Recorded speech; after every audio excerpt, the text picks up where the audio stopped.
Hold on. There you go. There you go. Hello, Am I hello, on there hello. now? Yep, we're on there now. Testing 1, 2, 3. She's got one job: get that stuff done I get before. it. I'm practicing my mute mic Yeah, apparently thing. she turned it all upside down now. She had it the wrong way. Welcome to Beyond the Shadows podcast, hosted by Haunted Souls Paranormal.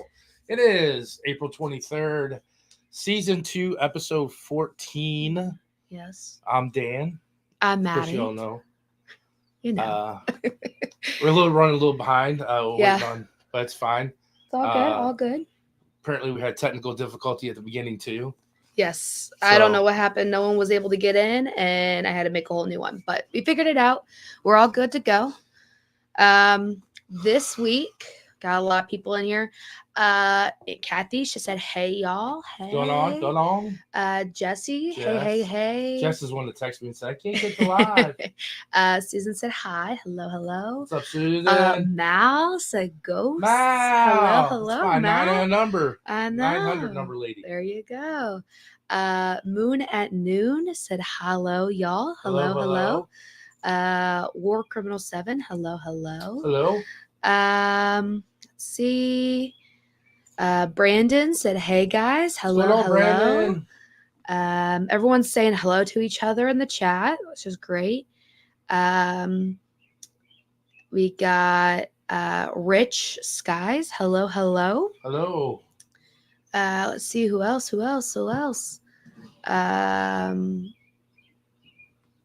Mouse said, "I'm nosy. What does everyone have for snacks?" We don't have any snacks today. No snacks today. No snacks today.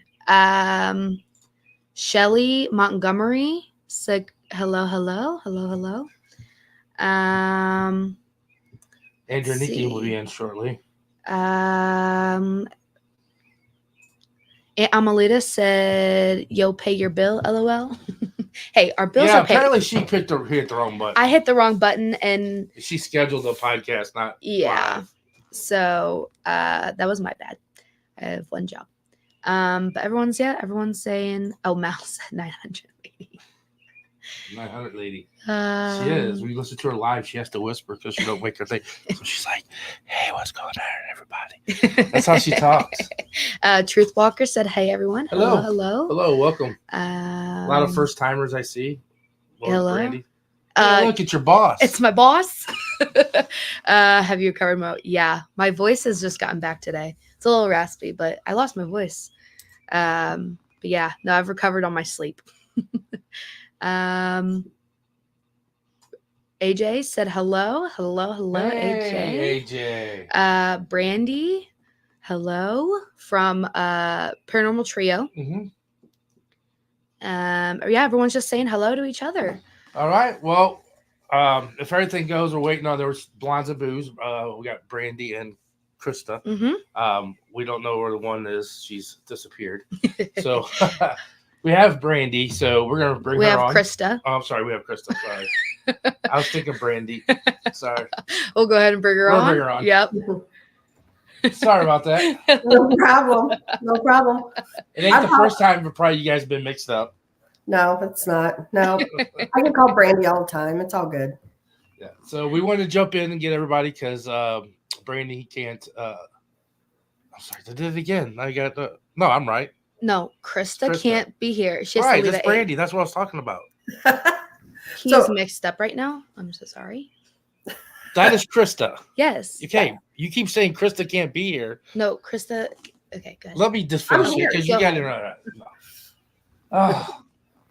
She can only be here till 8 because she co-hosts another show at 8 o'clock with another pod. So we were hoping that Brandy was going to be in here too, and she was just going to follow over. But if not, we'll let you go. Just let us know. I will tell you, like Brandy, I'm not really too sure. We talked about this yesterday. She knew about this, so there's got to be something because she never misses shows. So no problem. All good. No good. We'll just get along with you. Do you want to introduce yourself and who you're with? Yep, I'm Krista, and I'm Blondes and Booze Paranormal Podcast. We talk all weirdness, kind of like you guys, but we go down different rabbit holes, besides ghosts and that kind of thing. We do everything from Bigfoot to elementals as well, a little bit of everything. Yeah. Yeah, we actually had you had Tex. Tex on, yes. and everything, and he's part of the group Yep. that you run. Front porch. Yep. I actually just got off a show with Tex. He did a members only show, and then I hopped over here. So You got a busy night. Yeah. Yep. So tell us what got you into the paranormal. Well, it started out, my background is ghost. And so I had a friend that, she lived in a haunted house. And, I'd seen things as a kid when I was younger, but nothing really like where I thought, oh, ghost or anything. But it was probably back in, 1999, my friend lived in this house. And people would see, we'd see the lady in white. My daughter actually wouldn't go to the bathroom in her house because she was locked in the bathroom, and the man wouldn't let her out. And she was about 5 or 6 at the time. And I can tell you, my daughter is 29 years old, and to this day, she won't go to the bathroom at that house by herself. Oh, wow. I don't blame her. Yeah. And so I just a lot of things, doppelgangers been seen in the house. So anyway, we'd called a team in out of St. Louis way back in the day, and they came in, investigated it, and that really piqued my interest. And then it was a year or two after that I actually joined that team, and I had been a member of that team until the last couple of years I left. So, yeah. So that's when you guys started Blondes and Booze. So you guys have been around for how long? Blondes and Booze started in 2020, and that other team, that I was on, they said we'll never make it because of our name. Well, our name we did it's totally a marketing, technique, and it's worked, Yeah. So because it's definitely our shows. Just out of curiosity, do I know this other group? Yes, you probably do. If it's the one I'm thinking of. They used to be one of the biggest ones in St. Louis, and when every TV show came into St. Louis to film on, they were a part of it. Gotcha. I'm sure you probably do. Yes. Yeah, a question or no? What was well, why don't you just say your questions and then my main thing though, honestly, like I love the paranormal, the ghost, I enjoy doing that thing, but here in the last few years, it's really, for Brandy and I both, we've really been drawn into the cryptid side of things. With the Bigfoot and Dogmen and all those weird. Yeah, we had met you guys, just to let everybody know. Mm-hmm. We had met them at the Joplin Paracon, the same place that we met Heidi Taylor and Dave and all of them. That was our first Paracon and stuff. And we had met you guys there, and you were like, oh, you guys need to get a Facebook group page, not just a personal page. So that whole weekend I was trying to set up the group page, and we finally got that up. And then you guys had us on that December, I believe, on your podcast. And everything. And we'll have to have you back too, because we've grown a lot since then as well. So yeah, and we didn't even have, everybody knows, we didn't even have a podcast back then. No. So yeah, and then I was like, everybody's like, some people have had, I need to have Blondes and Booze. I'm like, well, I'm kind of saying I'm not wanting to burn them right away because I know they would love to come on their show and stuff. I was like, it's one of those groups that that you just don't want to burn right away. You want to have one when you want to have and stuff. So that's how we met you guys. And then, like you said, we're totally different now. And I've seen after, what I was getting to, I'm sorry, is that you guys have gotten more into the cryptic side. I mean, not saying you don't do the paranormal no more, but you guys really have grown into that whole dogma, Bigfoot. I see you guys are going on those kind of investigations and stuff a lot more. We do. And like I said, I'll always love the paranormal. And the paranormal, I'm all about helping people, So if we get a call, obviously we're there. We'll go help people. But I really enjoy going out in the woods and ghosts. I got to say, I've done it for so many years, and as you guys probably know, they don't scare me anymore. I don't get that adrenaline rush like I used to, And when I go out to the land between the lakes looking for a dogman, I'll tell you what, there's that adrenaline rush. It's back, Yeah. Well, I mean, if you're out in the woods, anytime you hear any kind of noise, you're like, you're gonna think, what is that? That's a whole new territorial of okay, what's there? Which way am I going to run? Because that's a little different in the spirit.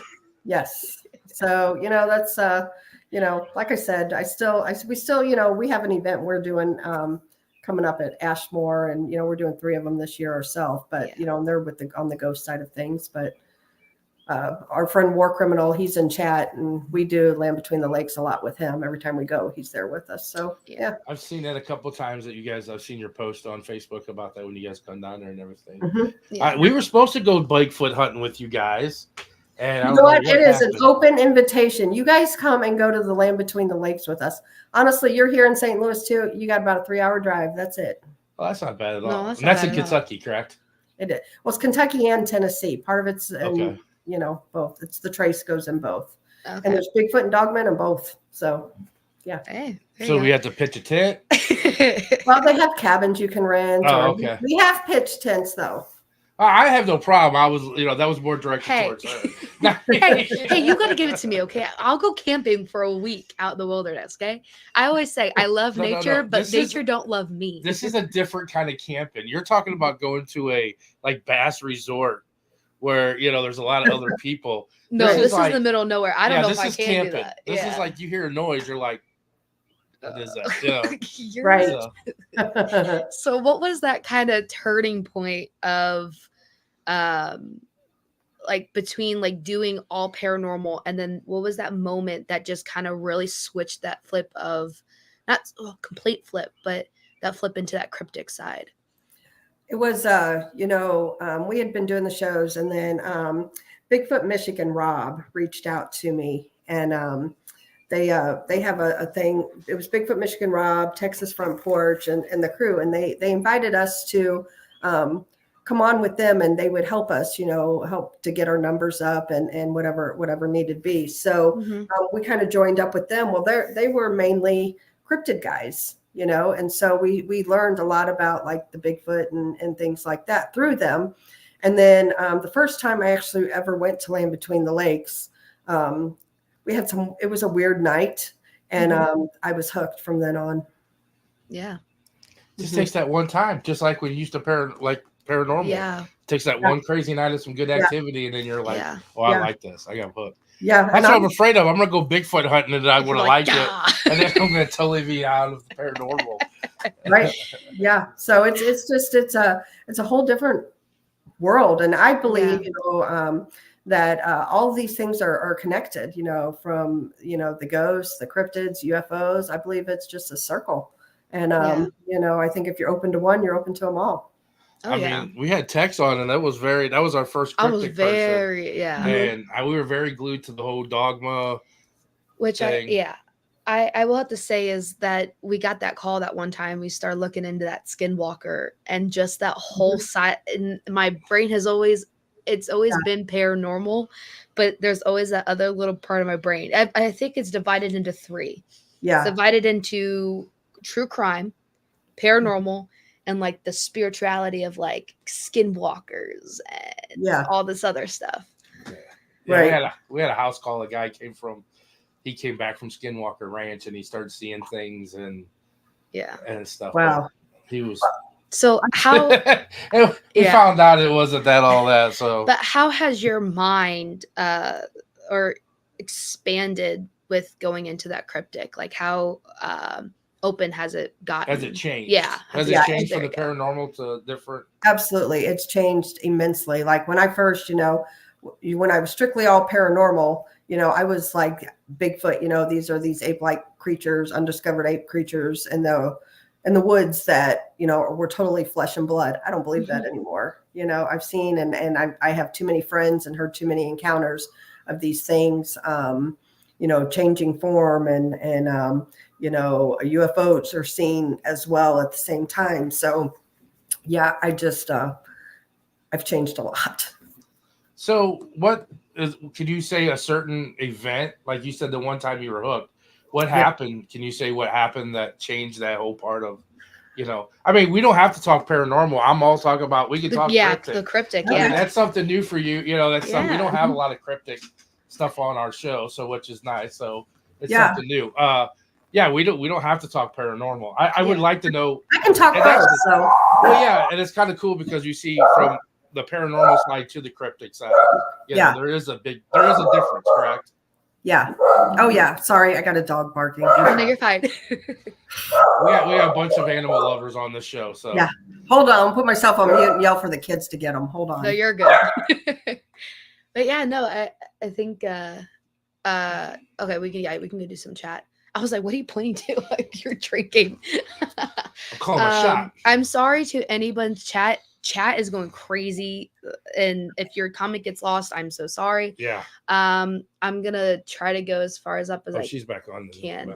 Yeah, I'm back. Okay, she's back. Okay. Well, yeah. So what's your biggest like thing that turned your mind, and then what is the difference between paranormal and the cryptic? Okay, so actually, like I've had several Bigfoot encounters. The first one I had, and that goes back to I believe it was 2020, and it was there in Lexington, Missouri, at Big River Ranch that I didn't even know was a Bigfoot encounter. It was one night. It was we were staying out there, and Kathy, you guys have been to Ray County Museum. Yes. And Kathy, the curator there. So she and I used to own a camper together. And it was in the middle of the night. I couldn't sleep. I went outside, and at the time I smoked. And so I was out there smoking, and I have a English Mastiff dog. And I took him out with me. Sorry. No, you're good. I hate this dog. I hate this whole dog in here. Hey, take your dog, please. Anyway, so she I just felt this weird, odd feeling, this ominous feeling. And, ghosts don't scare me. And so it wasn't something that I felt that was a ghost. So I got up and I went and I told Kathy, I was like, come out here. There's something out here. And she walked out. She goes, oh, whoa. She goes, it feels like we're being watched. I'm like, I know, but it's not ghosts. So it kind of freaked us out a little bit, and we kind of backed into the camper. And when we got in there, we locked the door and we laughed about it. We're like, it's probably some freaking raccoon or possum, watching us. And we never said any more about it. We never posted on Facebook. We never told anybody. Fast forward 6 months, and we had an event out there at the ranch, and the mermaid medium, Jessica Potter, was out there. And she come up to me, and Kathy happened to be standing next to me, and she goes, I need to know what happened to you over there, and pointed right where the camper was.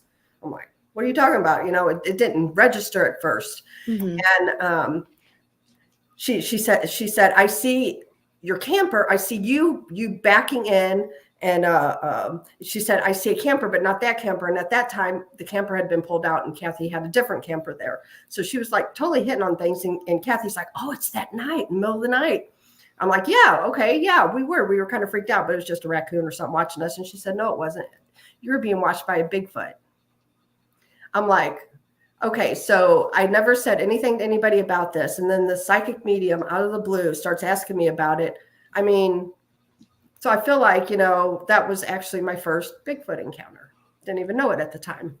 So fast forward to, oh gosh, it's been a while now, but we went to Land Between the Lakes, and there was about 10 of us there. And we were sitting around, and Barton Nunley, he several people I know in chat know Barton, but he's a good friend of ours, and he's very big into the humanoids, as he calls them. And he was interviewing a friend of ours, Martin Groves, who had a dogman Bigfoot encounter back in 1992 at Land Between the Lakes, and for his channel.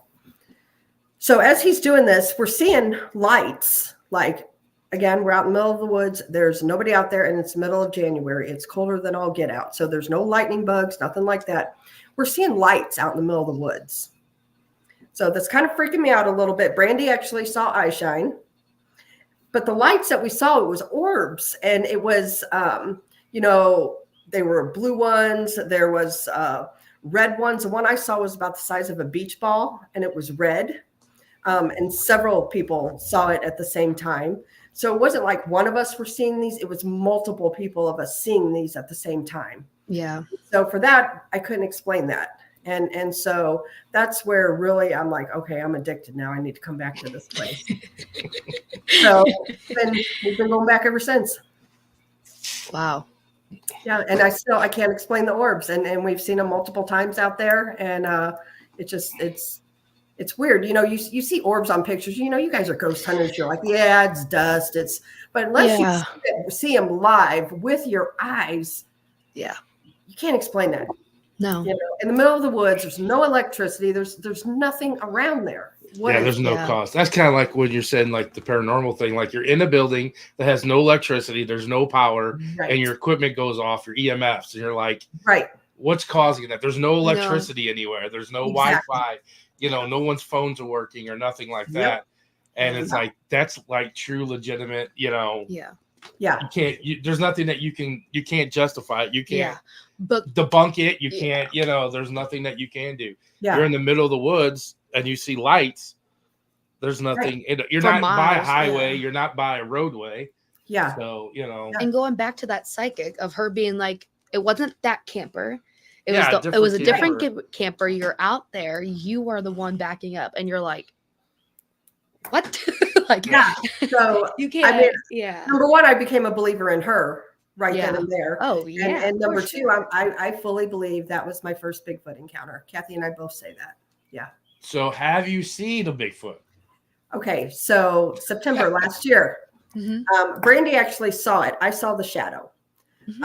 We went to it was a conference in Springfield, Missouri, and it was a Bigfoot conference, and we were invited to camp out with them, and so we were camping, and a bad storm had come through middle of the night and wiped out like the cook tent, and we were in a tent at the time, and storm come through. And there were several of us that sat out at the fire and that we were talking. And it was about 3:00 in the morning, decided finally time to go to bed. So I'm in my tent with another gal. And then Brandy actually was sleeping in her car because the bottom of the tent got wet. So she just like, I'm going to crash in my car, which was right next to where our tent was. And so I'm laying there, and I usually get on my phone for a little bit. And I put my phone down, and within just a couple minutes of putting my phone down, I could hear something behind my head outside the tent. So I'm kind of sitting there and my adrenaline's kind of starting to go up, and I heard it like right by my head on the other side of the tent. So I sat up. I was on a cot, and I sat up on my cot. And so the gal that was in there with me, I had asked her, do you hear that? And she's like, yes, So we heard it go on her side, and I seen the way the moon was shining. I seen from about here up to about here of a large bipedal something. And so we heard it out there for a little bit, and then we heard it go on my side and kind of work its way down to other tents. So Brandy happened that morning. We got up, and she's like, I saw it. I saw a Bigfoot. I saw a Bigfoot. So it had literally, went from, she didn't see it at our tent, and went to the tent next to us. And she had heard something out there. There she is. Hello. Hello. So sorry. No, you're good. Sorry. You're completely okay. Well, she's here now. I'll just let her tell you what she saw. Explain to her what you saw about the Bigfoot. Oh, okay. I'm so sorry. I've had an earache, so I laid down because I didn't sleep very well, and I just slept right through everything. No, you're totally okay. You're totally okay. But you're here. I was starting to worry about you. Yeah, I just slept through everything, so I'm hurrying up trying to brush my hair because I look like I don't know. I look like a Bigfoot myself when I woke up. Okay, so I had been asleep, and I know it wasn't for very long, and I heard a noise, and I'm thinking, okay, it's one of the ladies getting up, Yeah. And we have this strict rule that when we're out like that, you don't go outside and go to the bathroom by yourself. You always let somebody know so somebody can, keep watch or whatever. So I slowly leaned up because I'm laying in the front seat of my car in the driver's side. And I just lean up just a little bit, and I start looking at the tent. Now, you have to understand I'm really groggy at this point. Yeah. And sorry. I'm really groggy. And then I kind of look at the tent, and I'm like, well, there's no light, and that's unusual. I said, and not even the zipper is undone on the tent. I'm thinking this is strange, but I heard somebody walking around the car just a few minutes earlier. I'm thinking, this is kind of strange. So I just kind of, lay back down a little bit, and then I hear kind of like a tapping on my car. And I'm like, okay. So I just laid there a little bit longer, and then I hear it again. So then I wake back up, and then I look, and still no light, still no zipper, that's undone on the tent. I see nobody. And then I'm kind of looking around on that side, on the driver's side of my car. And then I'm kind of panning around to see, where it could, maybe it could be somebody else, and where could they have gone? Yeah. And when I look to the passenger side of my car, I see this figure standing like right on the corner back behind that tent, And so I'm looking at it and I'm thinking, is that a person? I'm thinking, gosh, no, that's huge. Yeah. We were in bear country. So I'm thinking, oh my God, is that a bear? Mm-hmm. Yeah. So by the time that I figured out, I am not looking at a person and I am not looking at a bear, that I am looking at Bigfoot, your heart just starts pumping, you're just like, wow, you're looking at this. And for me, I got an extended look at this thing, even though it was dark outside and all we had was moonlight. I was looking at this thing and I was watching it for about 45 seconds, which is an extremely long amount of time. So again, like Krista was saying, with the moonlight, she could see the silhouette. Well, I'm seeing the moonlight on it and I'm seeing the silhouette of it also, just a little bit more clear. I could see that the hair and the extended arms.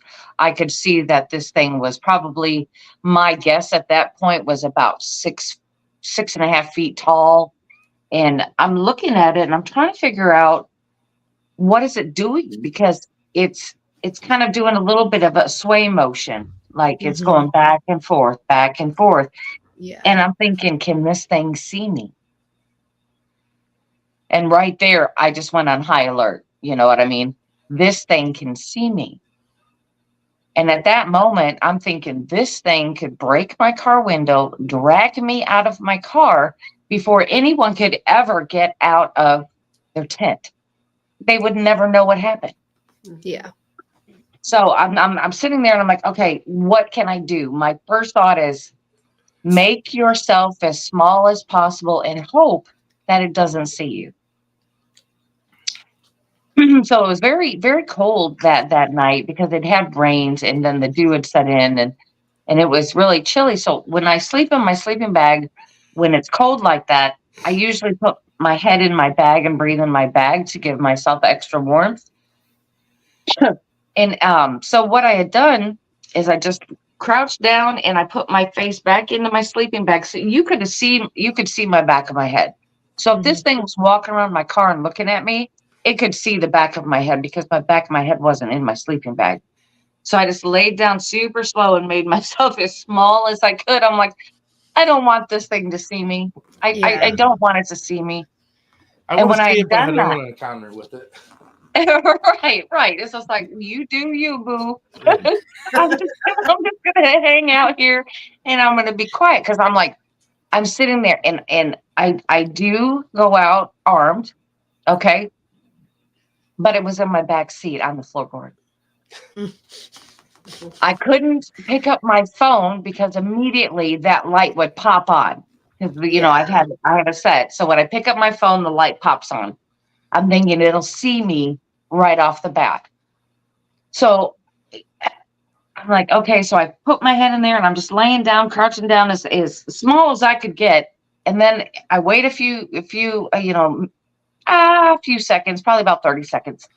And then I start hearing something trailing off and I'm like, I'm not moving because I don't know where it went. I don't know if it was coming back to me or if it was trailing off or what it was going to do. I said, no, thank you. So I just laid there. And then it was almost like, I call it an adrenaline dump is what happened to me, that everything just in me. Yeah, it's almost as if I passed out. And then I didn't know what else to do with that, at that point. So I just stayed there. And like I said, I had the adrenaline dump. And then just a few hours later, I'm hearing all of these voices around me. And then I wake up and then I open my door just, I hadn't even got out of the vehicle yet. Open my door and they're like, don't move. We've had a visitor. I said, I know. I saw it. But when you see something like that, you don't realize the sheer size of what you're looking at. The chest on this thing was just so wide that I couldn't believe it. I couldn't believe what I was seeing. And it changes a person, and I didn't know really what to think about it. Yeah. I was trying to grasp on what I'd seen, because we'd seen ghosts and apparitions and all these things all of my life, but I haven't ever been up close and personal with that.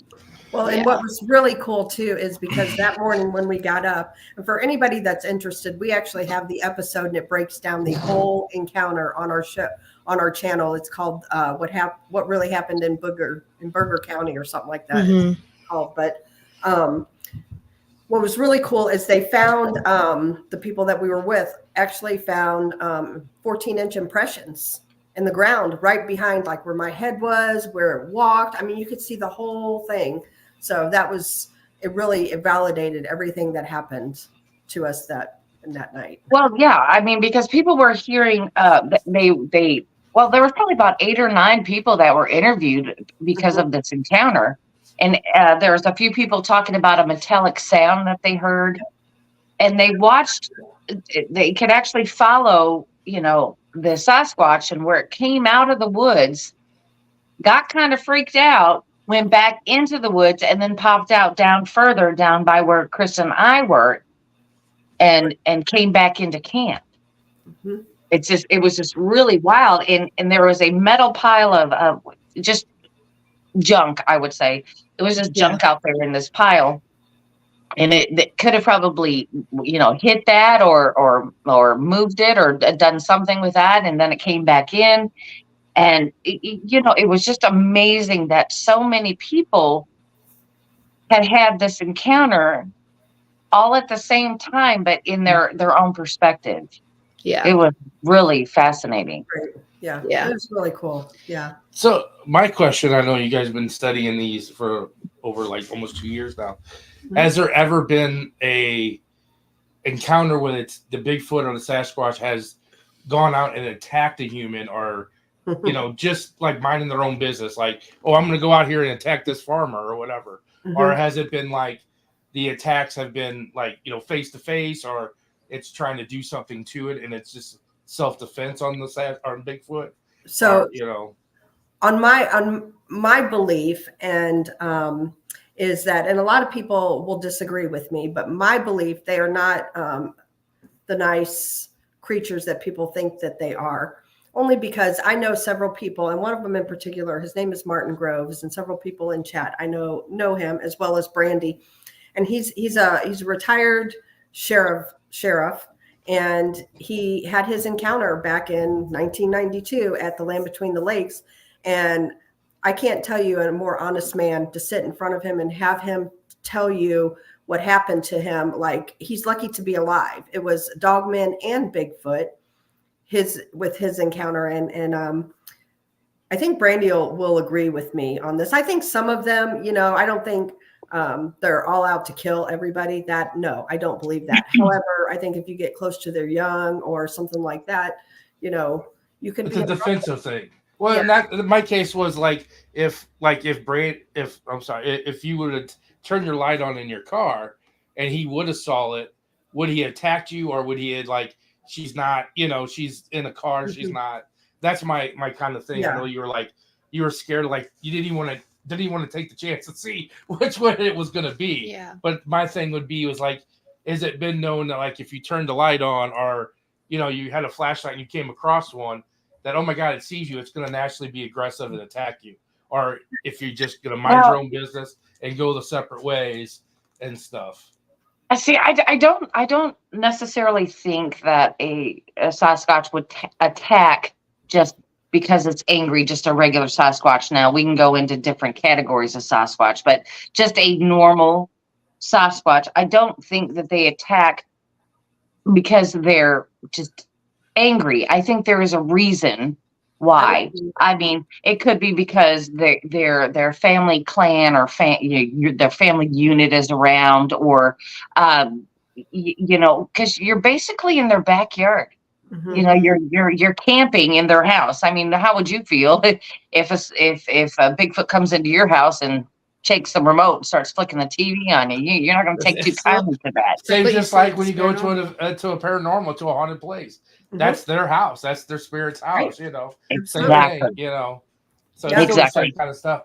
And that's my thing is like it would only attack for that reason, like it's protecting something, or it feels like it's threatened. To where if they come into your campsite where everybody's kind of sleeping, I mean, I know I would think that they're very intelligent as how they act, very intelligent. Because I mean, I like I said, I don't mean to sound anything dumb about them. I haven't really studied the Bigfoot or anything like that, but just hearing and being so discreet, like not being very seen a lot, they have to be very intelligent to avoid. There's all kinds of people camping, absolutely, hiking and stuff like that. So I do believe that. I do believe that this particular one, and there could be a possibility of two. Now, we didn't find any evidence of two, but it could be possibly two just by the way it was acting.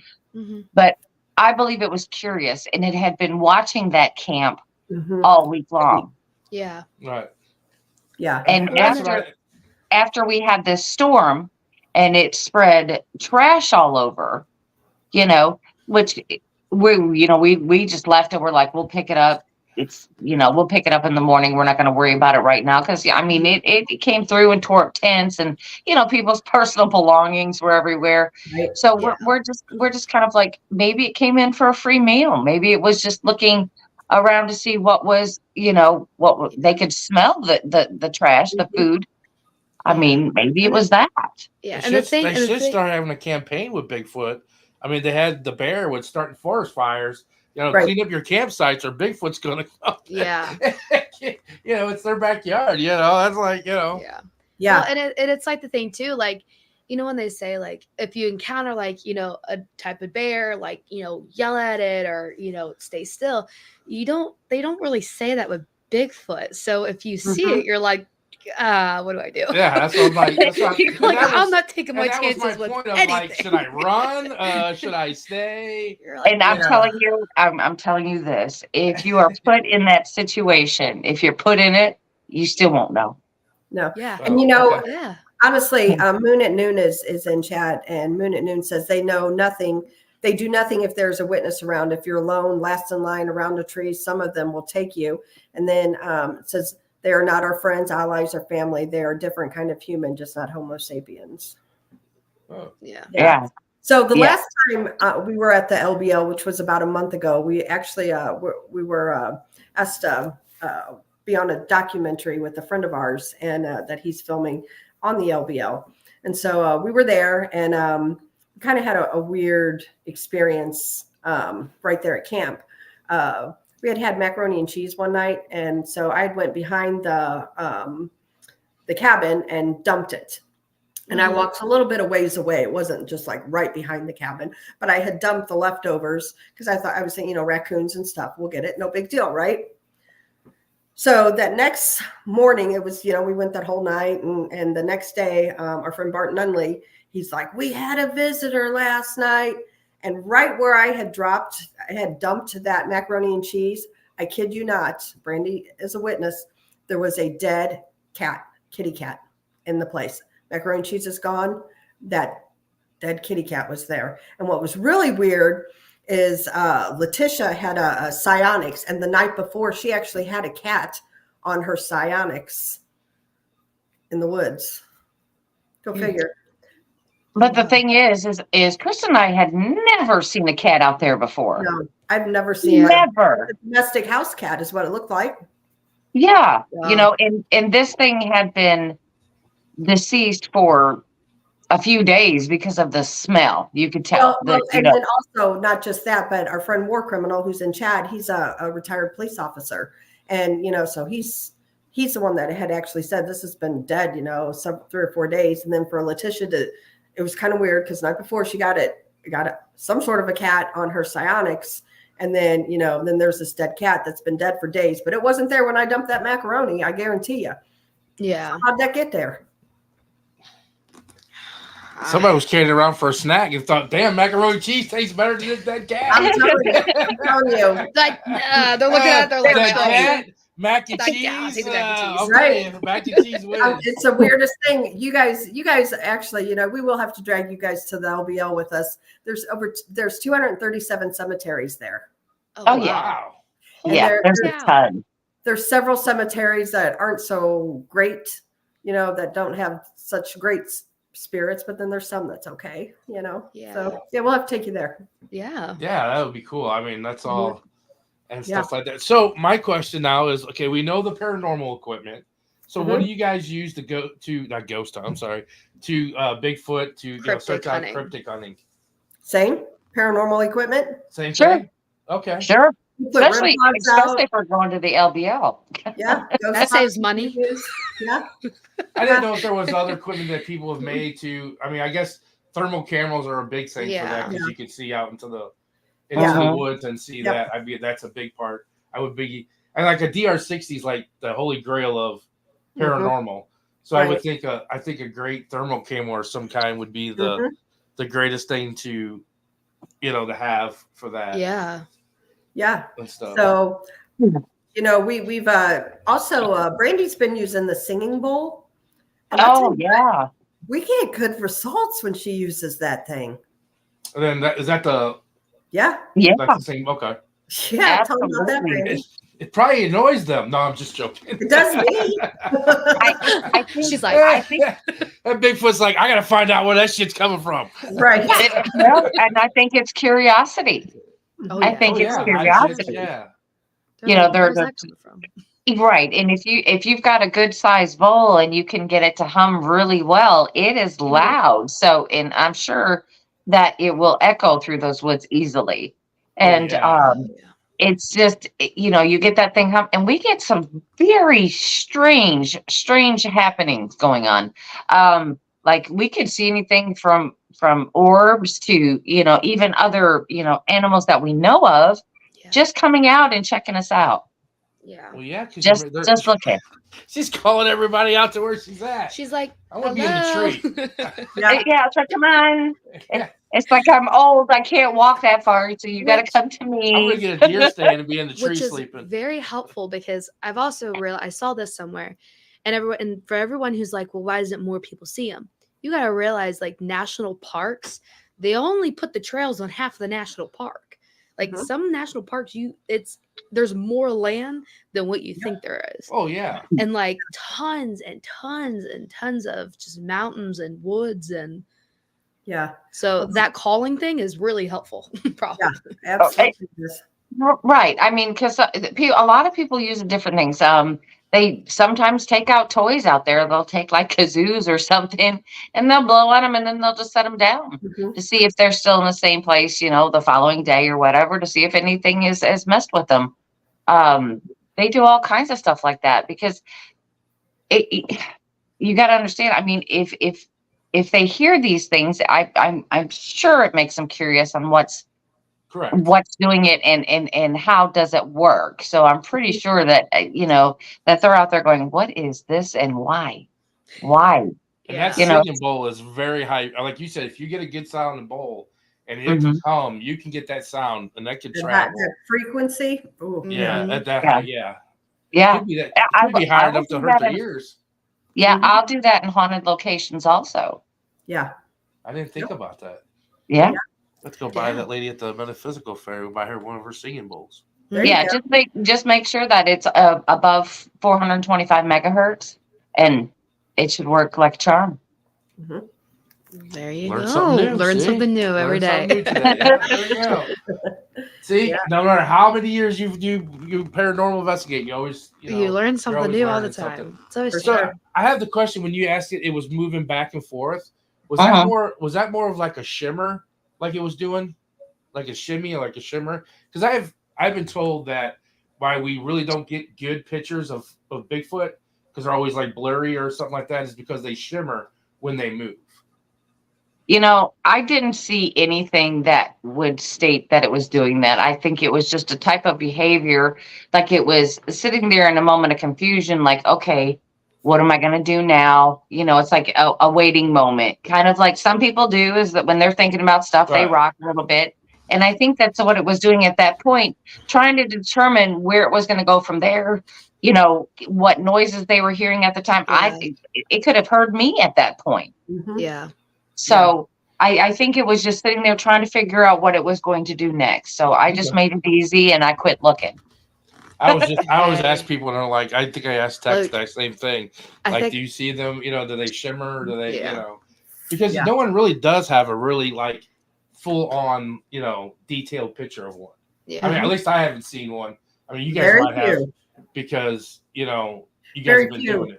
Yeah, well, very few. And now, AI is so prevalent. So when somebody does have something legit, people accuse them of using AI. So, a lot of people just don't even show their pictures, Yeah. I mean, that's to the point now where that's kind of like even in paranormal. Yeah. It's the same thing that, people are just like, well, that's fake. It's so hard to, and I'm like, you know what? You can believe it or not. I know it's real. Yeah. She was there. Or like you said, like you two were there. It's real. You've seen it. You've been verified.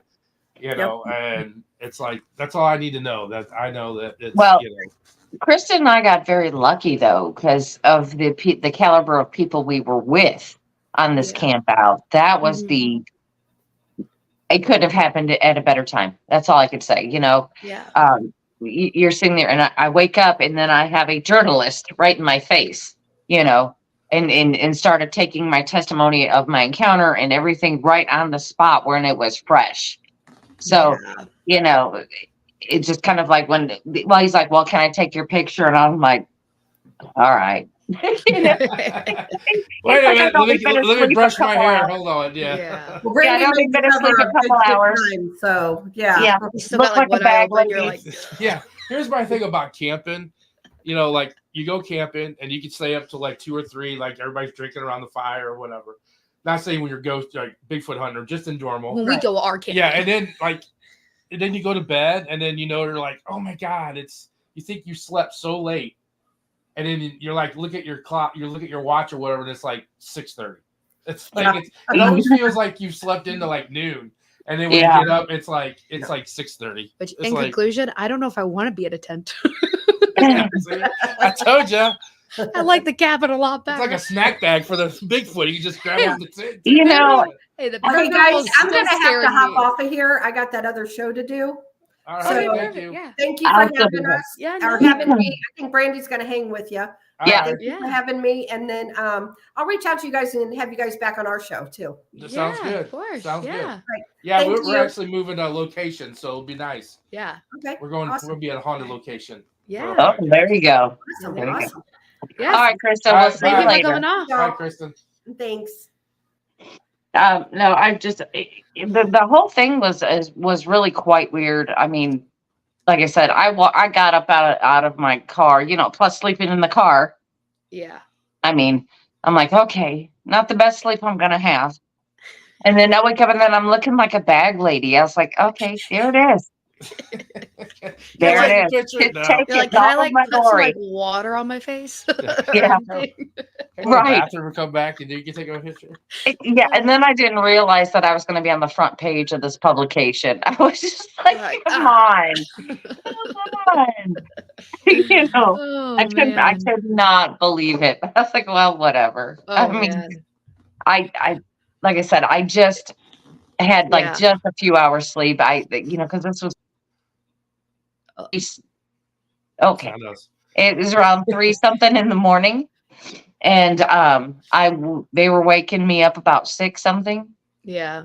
So that's all the sleep that I'd had. Yeah. Oh man. So we'll kind of go back. We'll kind of go back and ask you the same questions that we asked Brandy. Do you want to go through chat real quick? Oh yeah. Yeah. Real quick. So we'll go to the chat and then we'll ask her questions. Cameron Burns said, "Hello everyone, love you guys. Hello. OPR 357. Hello. Hey. Let's go.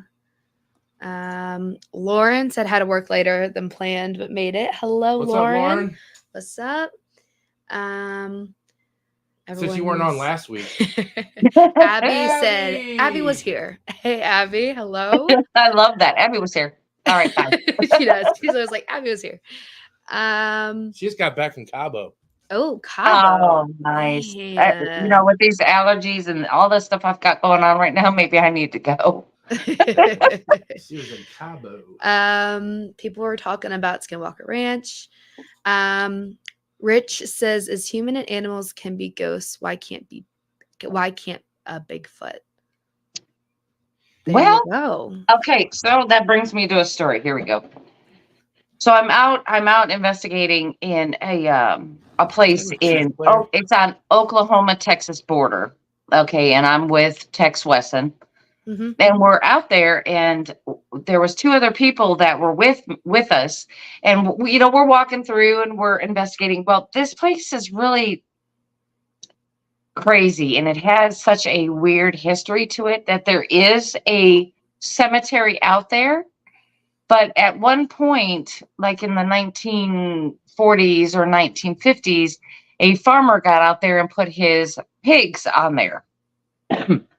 So pigs were roaming around this cemetery. And you can run across hog wire and all kinds of stuff. Ask me, because I tripped on it. Every time I go down there, I trip on it. Yeah. Even though I know it's there, I trip on it. But we decided to go completely dark. Now, this is actually during a live on one of our shows, and we just went completely dark. So Tex and I were facing one way, and then another person, Nick, and our friend Holly were facing the other way, looking the other way. So we just stood back to back and just remained quiet, and we're just listening. We let our eyes adjust and things like that. Now, we didn't hear anything at first, but then I saw this figure, and it was a few hundred yards away, and I'm looking at it and I'm watching it walk, and I'm seeing it go around trees. It wasn't going through them because you could see it kind of take its step and keep moving. Yeah. And I'm looking at it, and as I'm looking at it, I'm asking Tex, do you see that? Yeah. And he said, yeah, I see that. And I'm like, okay. So we kept looking at it, but the height of it, the arm length, the leg length, even the gait, because I believe that, the encounters that I'd seen, with the Patty film and whatever, they have a very unusual gait that they say that humans can't possibly duplicate. So as we're watching this thing, I'm like, I don't believe what I'm seeing. I can't believe what I'm seeing. And Tex is like, I'm seeing the exact same thing. And we're still debating on this because of it was so far away. And you're talking about moonlight coming through the trees, but you can see it.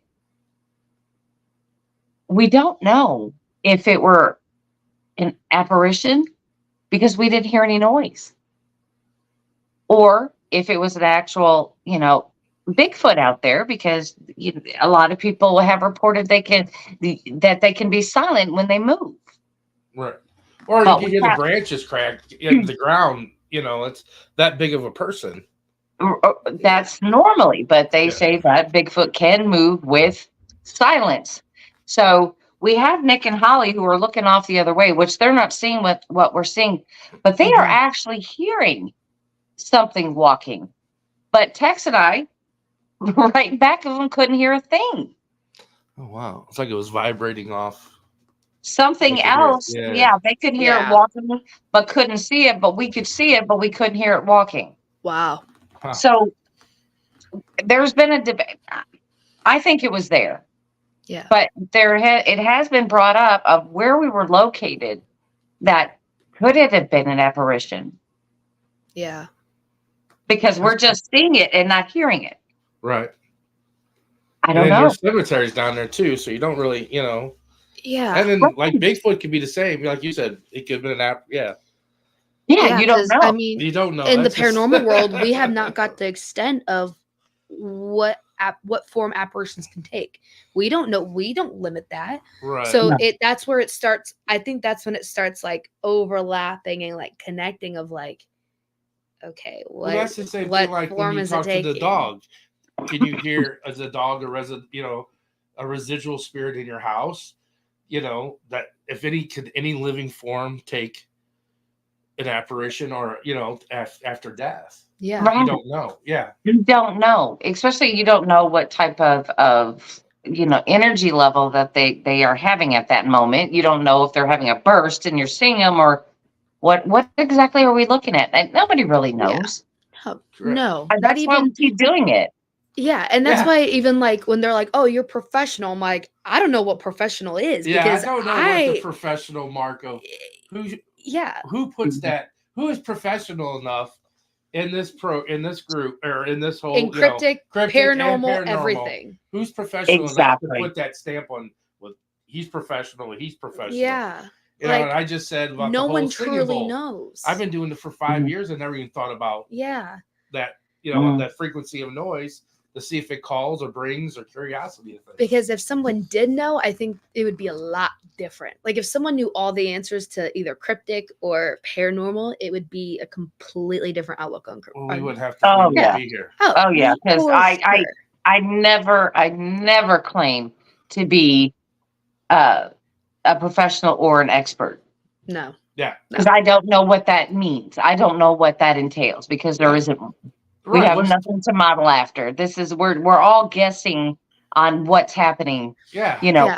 There's no bar set. Yeah. There's no bar set. There's who could set a bar because you don't know. Yeah. Now Zach Baggins probably thinks so, but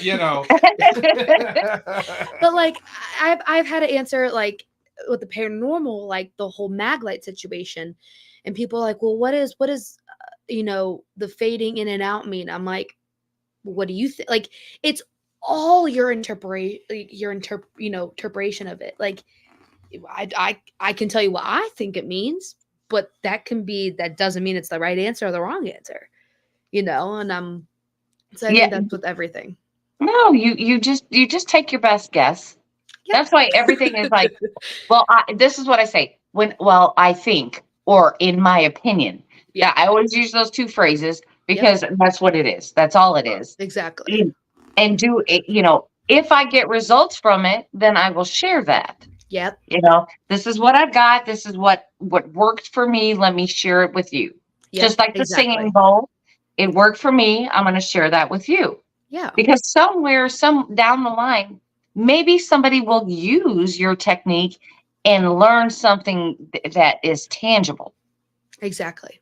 100%. But right now we don't have any of that. I mean, we have some awesome evidence. There's great things out there, but we don't have all the answers. Yeah. I'm gonna tell you right now, though, if I'm camping and I hear that bowl singing, I'm gonna think Brandy's somewhere around here.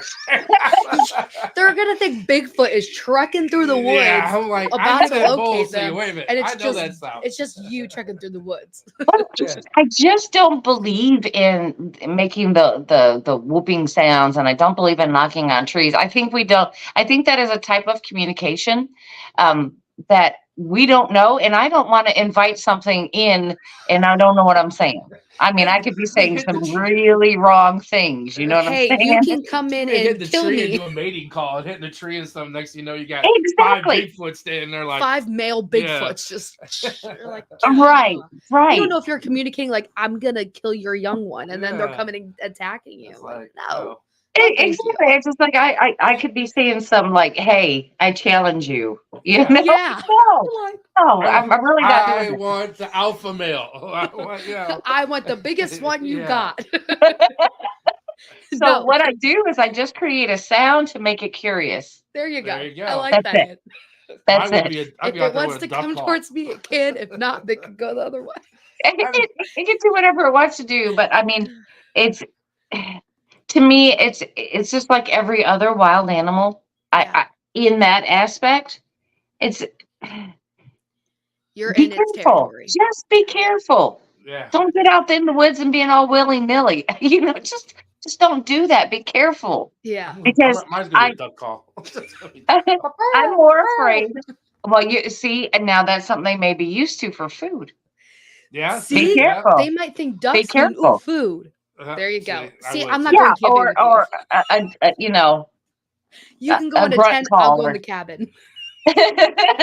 I just keep telling you, a tent is like a Lunchable. for them. They can just grab up and it's an all you can. It's like when you go to those seafood places and they have like the shrimp and the crab and that. Yeah, that's what it is. It's a bag. They just scoop you up in the tent. Like all at once. Yep. It's a 7-course meal. Yep. Right? Yeah. There is that. There is that. I just I don't believe we've learned everything we can. Oh no. I think there is so much more, and I'm not quite sure we're going to learn it in life. Yeah.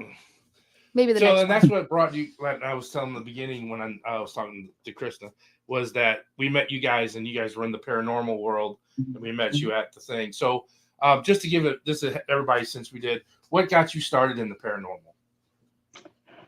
Well, I don't think anything got me started. I think I was born into the paranormal. I had things going on when I was a child, and my mother and her side of the family, they were all into that. They used the Ouija boards. They talked to the spirits. They had the seances. They did all of that. They understood what was happening. Yeah. So when I would just be going around talking to things, hanging out on the couch, they're like, well, there she goes. She's got part of it. And it to me, it was like, it made it easier for me. Mm-hmm. I never had to transition. Yeah. It was always like I was always there, and my mom and her family would explain to me things, and I would say, "Hey, Mom, this happened, this happened, this happened, this happened," and she's like, "Well, sometimes that's normal." So for me, it was okay. But I've always remembered talking with them, seeing them, hearing them my entire life. So I was just born into it, and it's a lot of people are scared of Ouija boards and the seances and things like that, and I kind of have to tell them, well, if you don't know what you're doing, I would be scared too. Yeah. I would definitely be scared. That's like the two taboo words: seance and Ouija board. Right. Paranormal. Yeah. Right. As soon as you say that, people are like, "Oh, I'm out of here." I'm like that's evil. Yeah. I'm like, and just because we're having a seance can't does be too bad. They bad. do sell it at kids' toys stores. Well, I mean, it's not only that though. Think about this. Every time you hear something, or you're saying, "Oh, well, Grandma, thank you, da da da." I feel you, Grandma. My grandmother's here. Or you turn on a spirit box, or you use a pendulum, or you are opening that door without even realizing you're doing it. And that's, you don't need an Ouija board or do a seance to do it. Yeah, you are opening that door every time you acknowledge feeling a presence. Like, "Oh, Grandma, I know you're with me right now." Every time. Yeah. And it's just kind of like, you have to know the difference. Yeah. That there is no difference. Yeah. I personally just don't exactly play it because I'm like, I don't know how to close that properly. I'm like, I don't know how to open there's it. so many ways. I mean, I've seen in the 5 years I've been it now, when I played it with the kids, there was no thing. It was just, oh, you go to goodbye and that was it. Yeah. You always make sure that's how you close it. You went to say goodbye and that was it. And then you never held more than never did it by yourself. You always had to have two people on there, or you get possessed or stuff like that. That's the things that was always now. Yeah. Now, and within being in this paranormal world, I know I've seen at least 8 different people close a Ouija board a different way. Flip it over, tap it 3 times. I'm like, where does this all come from? I don't know. There are wrong ways to close them. We all know that. There's wrong ways to close them. But it's all based on intent. It's not like you have to tap it 3 times and flip it over. It's all on intent. If you're saying, "I am shutting off communication now," it's your intent, not, and you don't, there's no puzzle to close it. It's just kind of like, "I'm shutting the door now. Thank you and goodbye." Exactly. It's got to be your intent. It's so, I mean, when I see people close it in a crazy way, I'm like, if that works for you, awesome. Whatever works for you. Yeah, it's like, whatever works for you. Hot potato with it. Exactly. Whatever works for you. But for me, it's just kind of like, even when using a spirit box, I say, "I'm closing this door of communication." It's all in my intent. It's like, I'm hanging up the phone now. Bye. Yeah. There you go. But yeah, that's my intent. Yeah, I don't think you have to do that, but what works for you works for you. Yeah. I think there is a couple more questions sorry. in here. No, you're good. Andrew and Nikki kind of go back to the cryptic side. Andrew and Nikki said, "Is there a smell associated with Bigfoot?" Hi, Andrew and Nikki, by the way. Hello, Andrew Nikki. Happy birthday, Andrew Nikki. Happy birthday. Some say so. I mean, down in Florida, it's known as the skunk ape, and I'm sure that's for a reason. But I personally was in my car with the windows rolled up. It was cold. It had rained. So if I couldn't smell a thing outside, nobody else mentioned a smell associated with the encounter. I don't think all of them smell. Yeah. But then again, it just rained. And I mean heavily. Maybe it just took a shower. I don't know. I was just thinking the same thing. It was just raining. Maybe it got his monthly shower. I don't know. I do not know. I don't know. I think that in probably a really warm climate at that time, it could. I mean, they say that it secretes oils, and that helps them, with, of course, a natural repellent from bugs and whatever. Yeah. But that's all stuff I still don't know, because, like I said, I've never got close enough to say, "Hey, is your skin oily?" You know what I'm saying? But there's a lot. I didn't want to really sniff the air. Yeah, right. But a lot of people associate a bad smell, and like I said, the Florida skunk ape is associated with that bad smell. And I'm wondering if that's it, because they get down there rolling around in that mud and that swamp water. Of course, that's gonna smell bad. Yeah, that's gonna smell bad. They gotta hide somewhere. Right. Well, you gotta think too, like the rain does wash them. Yeah. I mean, they don't have soap, but it does wash them off. Natural springs. Sure. Yeah, they've been known to be in the rivers fishing. They get out in the water too. I mean, it's not like I would call it, the one that I saw would be more along the bear thing. I mean, they don't stink unless you're standing right on top of them. Not like, I don't want to get that close. Like you just did. Like, hey, let me just smell you real quick. Don't eat me yet. I'm going to smell you. Okay, now you can. I'll be like, here, you need a bar of soap. Here. Let me just spray a little body mist. With a case of soap and just don't the soap in the woods. And you get a bar of soap. Yeah, everybody gets a bar of soap. But I've never, with the first encounter, because we're still not sure, and I'm not claiming that as an encounter. Mm-hmm. A cryptid encounter. It could have been a paranormal for sure. But the second one, I didn't smell anything. Yeah.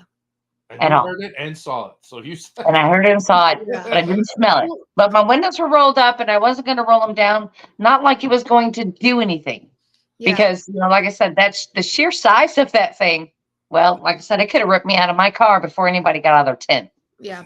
Well, and kind of like you mentioned a little bit Thank before. God it was wintertime. The windows were rolled up. Well, imagine the windows were rolled down.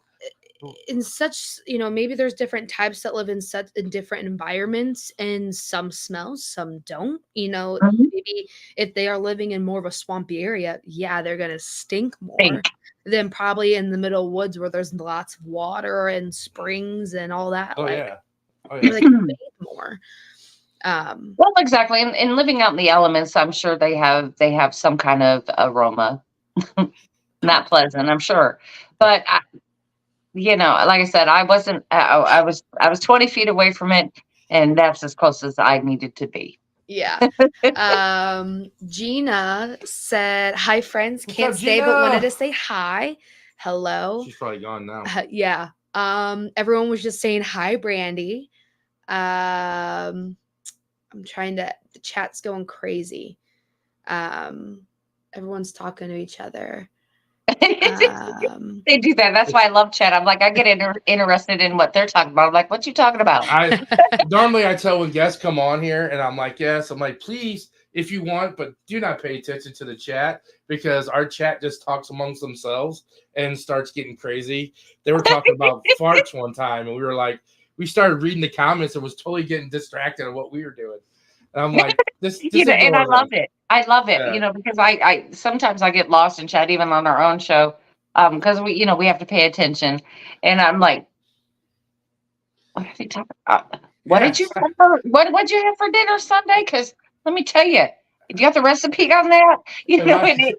We get sidetracked. I know. Well, my favorite thing is, like, we're talking about something, and somebody will put a comment up there, and then like 10 minutes later, we start going through the chats and we get to that chat. And we're like, what does that mean? Because they're answering something that we had said earlier. Yeah. We're like, that must be an earlier question. Oh yeah, that was question to that one. Yeah. I'm usually pretty good at it, but sometimes I'm even like, what is that? Yeah. If I miss your question, I'm so sorry.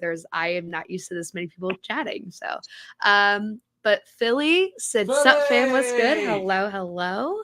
West Coast. Everyone was saying hello, Philly. Everybody was saying hi, Philly. Rich said, I don't personally like Ouija boards, but it's not my personal opinion from experiences with them.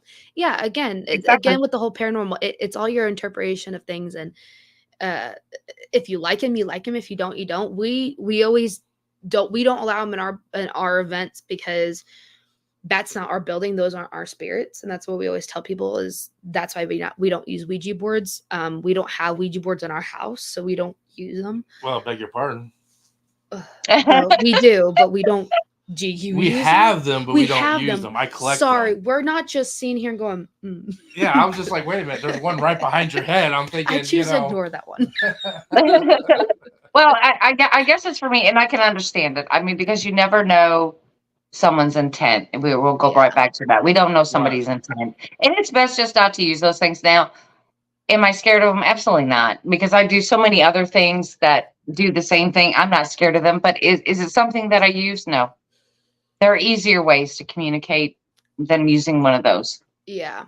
Well, I mean, you're chasing big, hairy, 7-foot tall things in the woods. I don't think spirits scare you anymore. Yeah. You know what? They still do. They still do. You gotta worry about. And I'm gonna tell you why. Because right now, I believe I have a little, I'm not even going to call it a little attachment. This is just a friend that I've got that hangs out with me. And I'm going to tell you how this happened.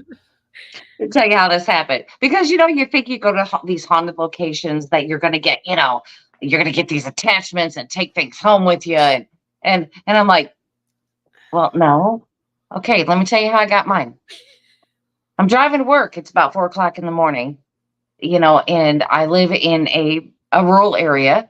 Mm-hmm. So I have to drive into town and go through town to get out of town. It's really crazy. Yeah. So I'm coming into town and there's a street light that is there in the corner and all the houses are set way back there. Mm-hmm. And at the street light, I start seeing a black figure walking up. Now, it is not uncommon for people to be walking the street at night. Unfortunately, in these, this day and age, it's not uncommon.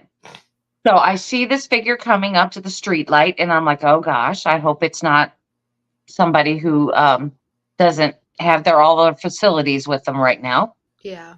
And so I slow down and I'm watching them. And then I look back at the road to make sure I'm staying on the road. And then I look back at them and they're gone. There's no ditch. There's nowhere they could have fell into. There's nothing. They never made it to the light. Right at that point, I started smelling a oil smell, like a really hot pot of oil that's almost like it's been burnt. But it's hot oil. Not like it's a cooking oil, but nothing's been cooked in it. It's just really super hot and it has that smell. Yeah. And I kept driving and I smelled this thing for like probably about a 1/4 mile to about a 1/2 mile. And then it just was gone. Like it was just gone out of my car. That's when everything started happening.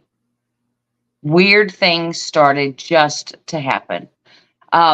There would be like the movement that was going on in my house and things like that. And it's not the first time. Let me just say that. It's not the first time this has all happened, but it's been a while since anything's been in there. So, and then I started hearing voices and things like that. Well, then I started realizing this thing was traveling with me. So we had to go to Gatlinburg for a conference. So I packed all my stuff, got in the car, drove to Gatlinburg, had no problems at Gatlinburg. As soon as Krista and I put our stuff in the room and we were in there, we were just talking back and forth. We started hearing noises in the room we were in immediately. It was very strange. So then We went to sleep. Nothing happened after that. It was very quiet. But the people upstairs that were sleeping in the bedrooms upstairs were complaining of someone walking around, things being moved, all this other kind of stuff. Now, I'm not saying this is my spirit, but this is not a coincidence, okay? Then we went to Michigan because we were at another conference, and I packed all my stuff, went to Michigan. I had a great weekend. I had no spirits in there with me. Everything was quiet. I had no strange voices. Yeah. But Krista and our other friend did. It like bothered them all weekend long. And then when I came home from that one, I was very tired. I traveled all day and just laid down.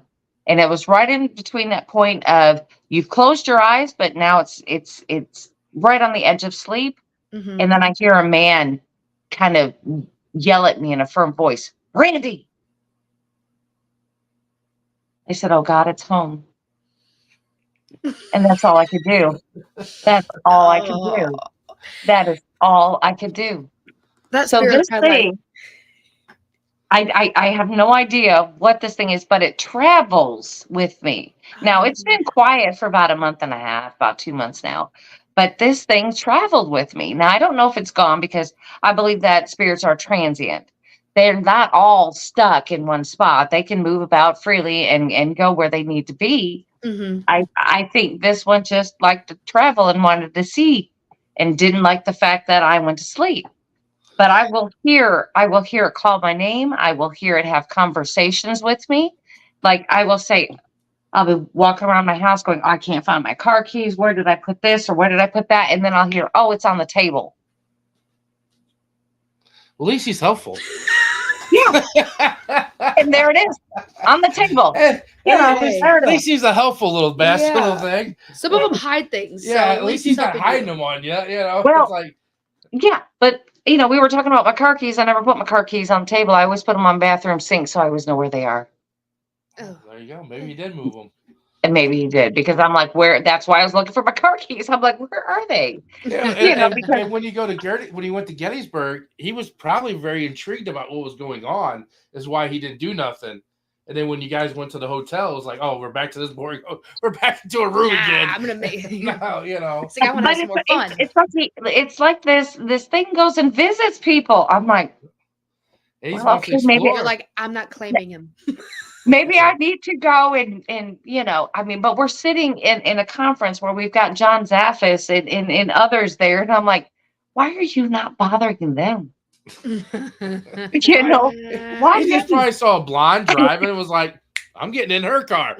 Hey, there's a car. And I'm thinking that, and that's my thing. It's just, because I'd like to say that I'm protected. I like to say that. And it's, and it's through meditation and other, whatever works for you, but that is one of mine that I, in meditation, cover myself in the light and blah, blah, blah. But that morning I was distracted, and I mean, way distracted. My anxiety level was on a little bit of a high because, I hate this. I woke up thinking I was late for work. That's what happened. I wasn't late for work. But I woke up that way. So you wake up and have that anxiety going, oh my gosh, I'm going to be late for work. I'm going to get in trouble, blah, blah, blah.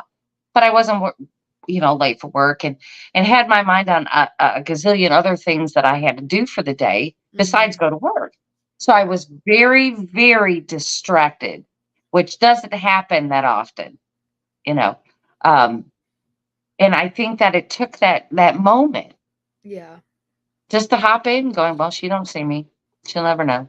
Yep. She's distracted. She don't see me, but she sure does smell me. Yeah, which was very strange. And I don't think that, that anybody realized that, but there was nothing. There were no restaurants open, no stores open. And I mean, this is so early in the morning. I didn't even see any lights on in the house as I was driving by. So I'm thinking, what is the smell? I don't see anything on fire. I have no idea what this is. Yeah. Now, I know where you live, and I know, and I'm like, and where you live that's not known for, I mean, I guess you said there's people that do walk around, but not in smaller towns, because you're in a smaller town.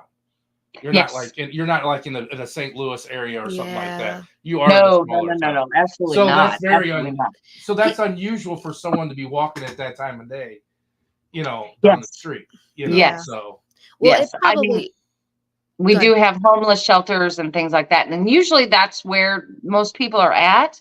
Mm-hmm. You do have a few stragglers. It is not unheard of, but they kind of disappeared on me. I don't know where they went. You in your car.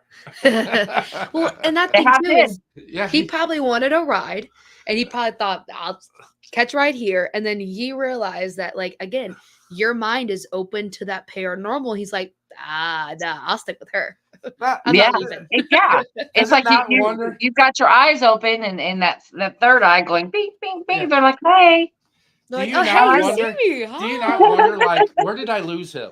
Like, was it the last conference I went to? He decided to stay. Then you're kind of like, where did I lose him? It's like a child. Like, where did I lose him at? Yeah, where did he go?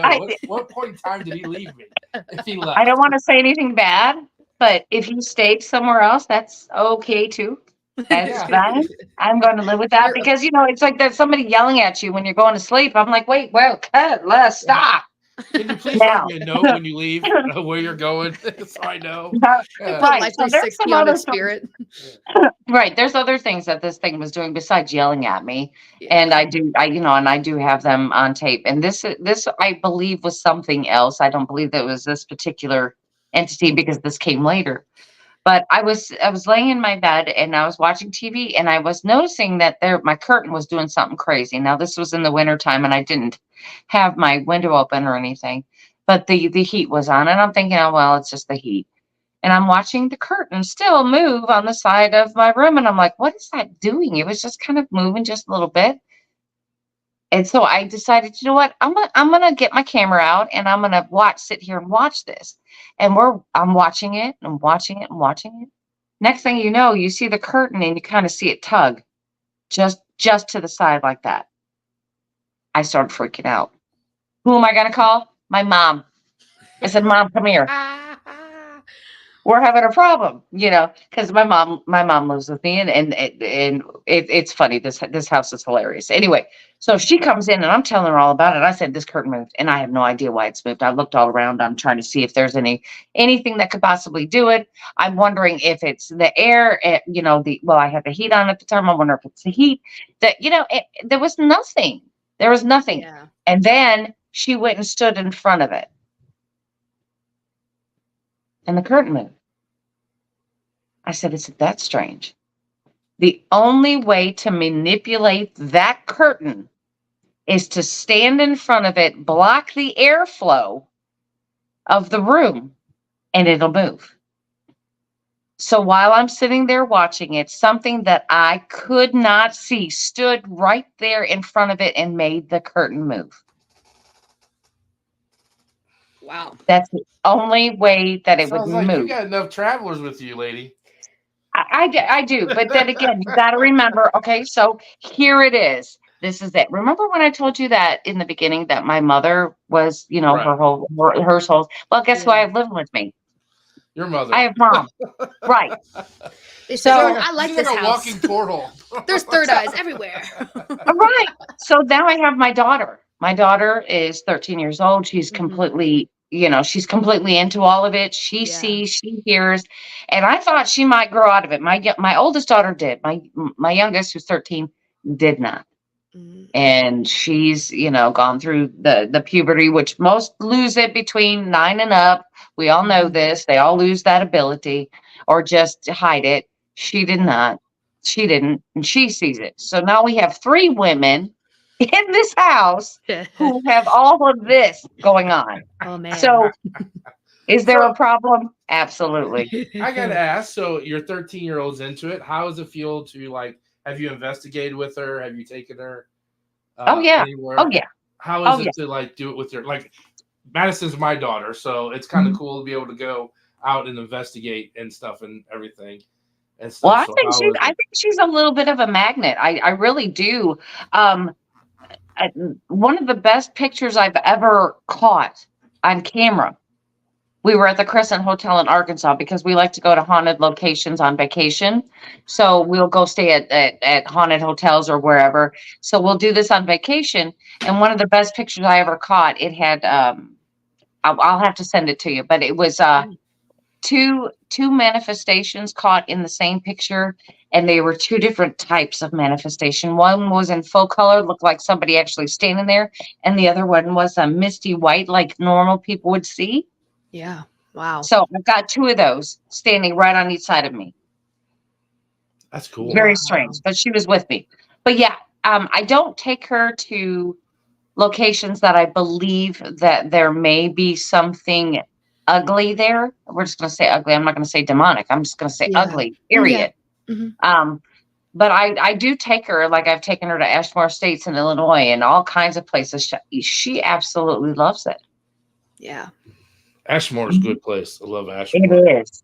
It is a fantastic place, especially if you're a beginner, or if you don't want to get into something that may be more on the ugly side. Because that's a fantastic place, because the spirits like to interact with you. Yeah. On a friendly. I'm not going to say it's always friendly, but on a friendly. I was just going to say, if you talk to Ashley, that's there. That black shadow that's at the bottom of the end of that hallway down there is not a. It's not. I think it's an ugly. It is. I've seen it. We've experienced it without her. And then, right. I don't know if you've seen the video that Rob and Terry posted of the night that I was in there with Ashley going through doing B-roll, and she were on the third floor, and she's like, "Well, I got to turn the lights off. Can you guys hang out right here? Because I got to walk in the dark." And as she's turning the lights out, I can see the shadow following her. And I didn't want to scare her because she was already freaked out, so I didn't say nothing. Yeah. Right. And then I told Robin it, and Robin was like, "Oh, I got to post this." He told me the story. He's videotaping me at the SilCon. And I'm like, "Oh, my God." And then he posted it, and I didn't know he was going to post it. And Ashley was all over because I used to work with Ashley at GHU. So, okay. Yeah, so I know Ashley, and she's like, "How dare you not tell me?" Well, we do want to make you excited. Yeah. I was like, I didn't want to freak you out. She was already freaked out. She wanted us to stay there, and then we all were seeing this thing follow her. And we're all like, yeah, I'm just looking at Madison like, "Oh my God, do you see that, right?" I'm like, we're all staring like, who's gonna tell her? Yeah. It's like what were you gonna do anyway? Run to us. That doesn't help. That doesn't help. I wouldn't want anyone else to say that to me. Yeah, but I do enjoy it, Dan, that showing your daughter everything that you do is fantastic, and we need to keep our children involved in this stuff, because if you look at the field, even the cryptid field, we're getting up there. You know what I mean? We're not getting any younger, so we have got to instill the proper techniques, let's call them proper techniques, into our children, and keep that love of history alive and keep this going, because man, we need this. We need this. We're losing historic places all the time because they just can't get anybody to keep up with them and take care of them and all this stuff. And I think if sparking that love of history and in the paranormal, I think we can save more than we have been. Oh yeah. Because I mean, TikTok has done paranormal wrong. I mean, I see it every day. I mean, everybody's a paranormal investigator. Everybody. Everybody. You're not a paranormal investigator till you take one home with you. Yeah, I mean, I've seen it to where it wasn't around anywhere. Where before TikTok, really, right? Back before in 19, before TikTok didn't really take off until COVID. Yeah, no, it didn't. Yeah, because people got bored.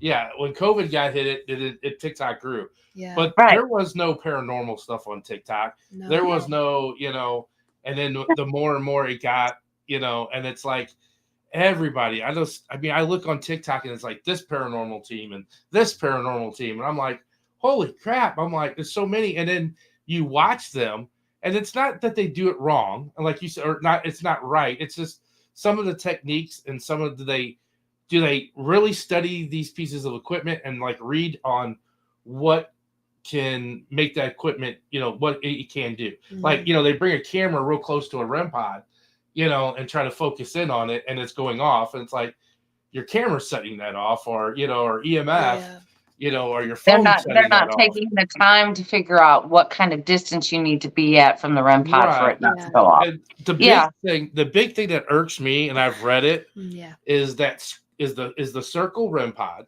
the red and black one that has the frequencies that can do it light, heavy, all the way to light sensitivity or whatever. Yes. And it has a temperature light, and it has a little blue light that bleeps.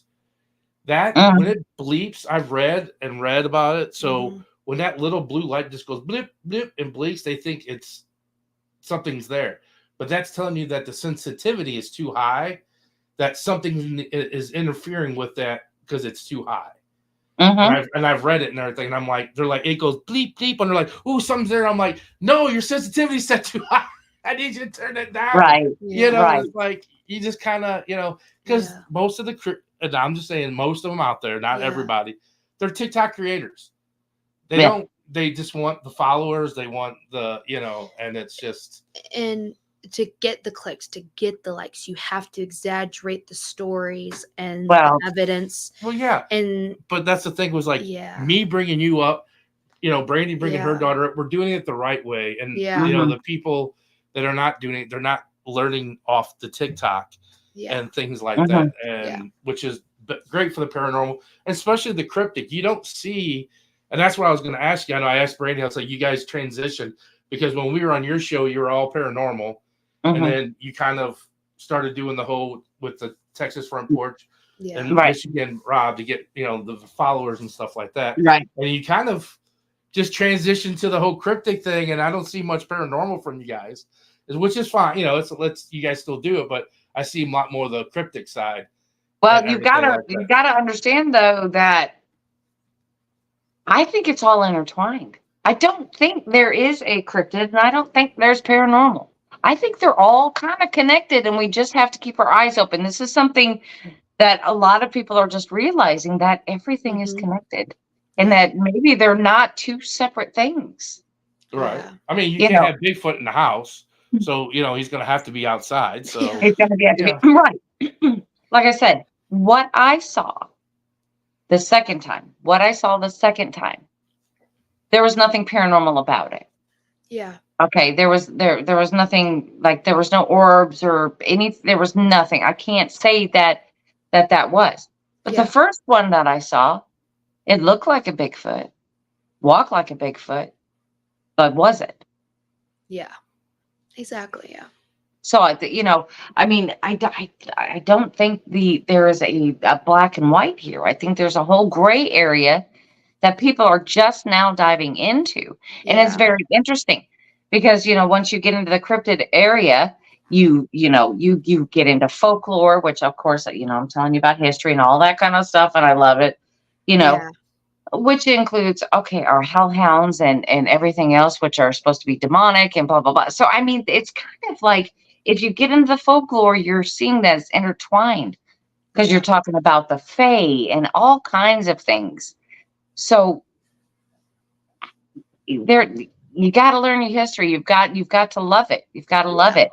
And once you figure out that there is a connection, then it just kind of expands. And I think that's what happened to Chris and I, that we found that there was a connection, and we kind of it just kind of spreads. It just spreads, and you can't stop it. And it just keeps going and going and going.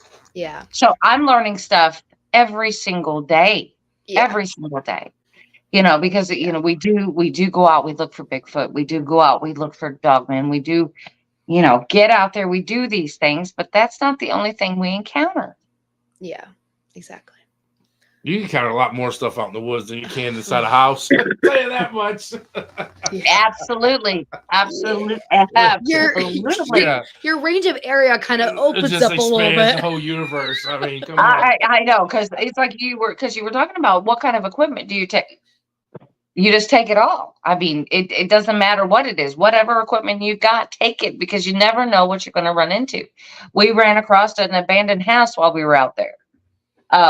So what happens? I have my recording equipment. I go in, I start asking questions. I start getting EVPs. I'm like, well, see, that's what happens. I'm out looking for Bigfoot and Dogman, and here I am getting EVPs out of an abandoned house. Well, that would be cool. That would be cool. Yeah. Yeah, that's I mean, that's what we say when we get out there. We're like, you better be prepared. Yeah. You better have everything. So I more or less get tired from dragging my backpack around because it's so heavy, you know, because you never know what you're going to use. Because you don't know. Again, like we know that they can drain your batteries and blah, blah, blah. So you got to carry all of that stuff. Then you got to carry all your equipment. Then if you start getting your singing bowls in, which they're not light objects. No. They're not heavy, but they're not light. But you start adding one or two in your backpack and it gets heavy real quick. You know, and then plus you got to add your water and, you know, it's just a lot. They're like, okay, we're going to pitch a tent here, and backpacks are like, I didn't bring none of that shit. I got all equipment in my bag.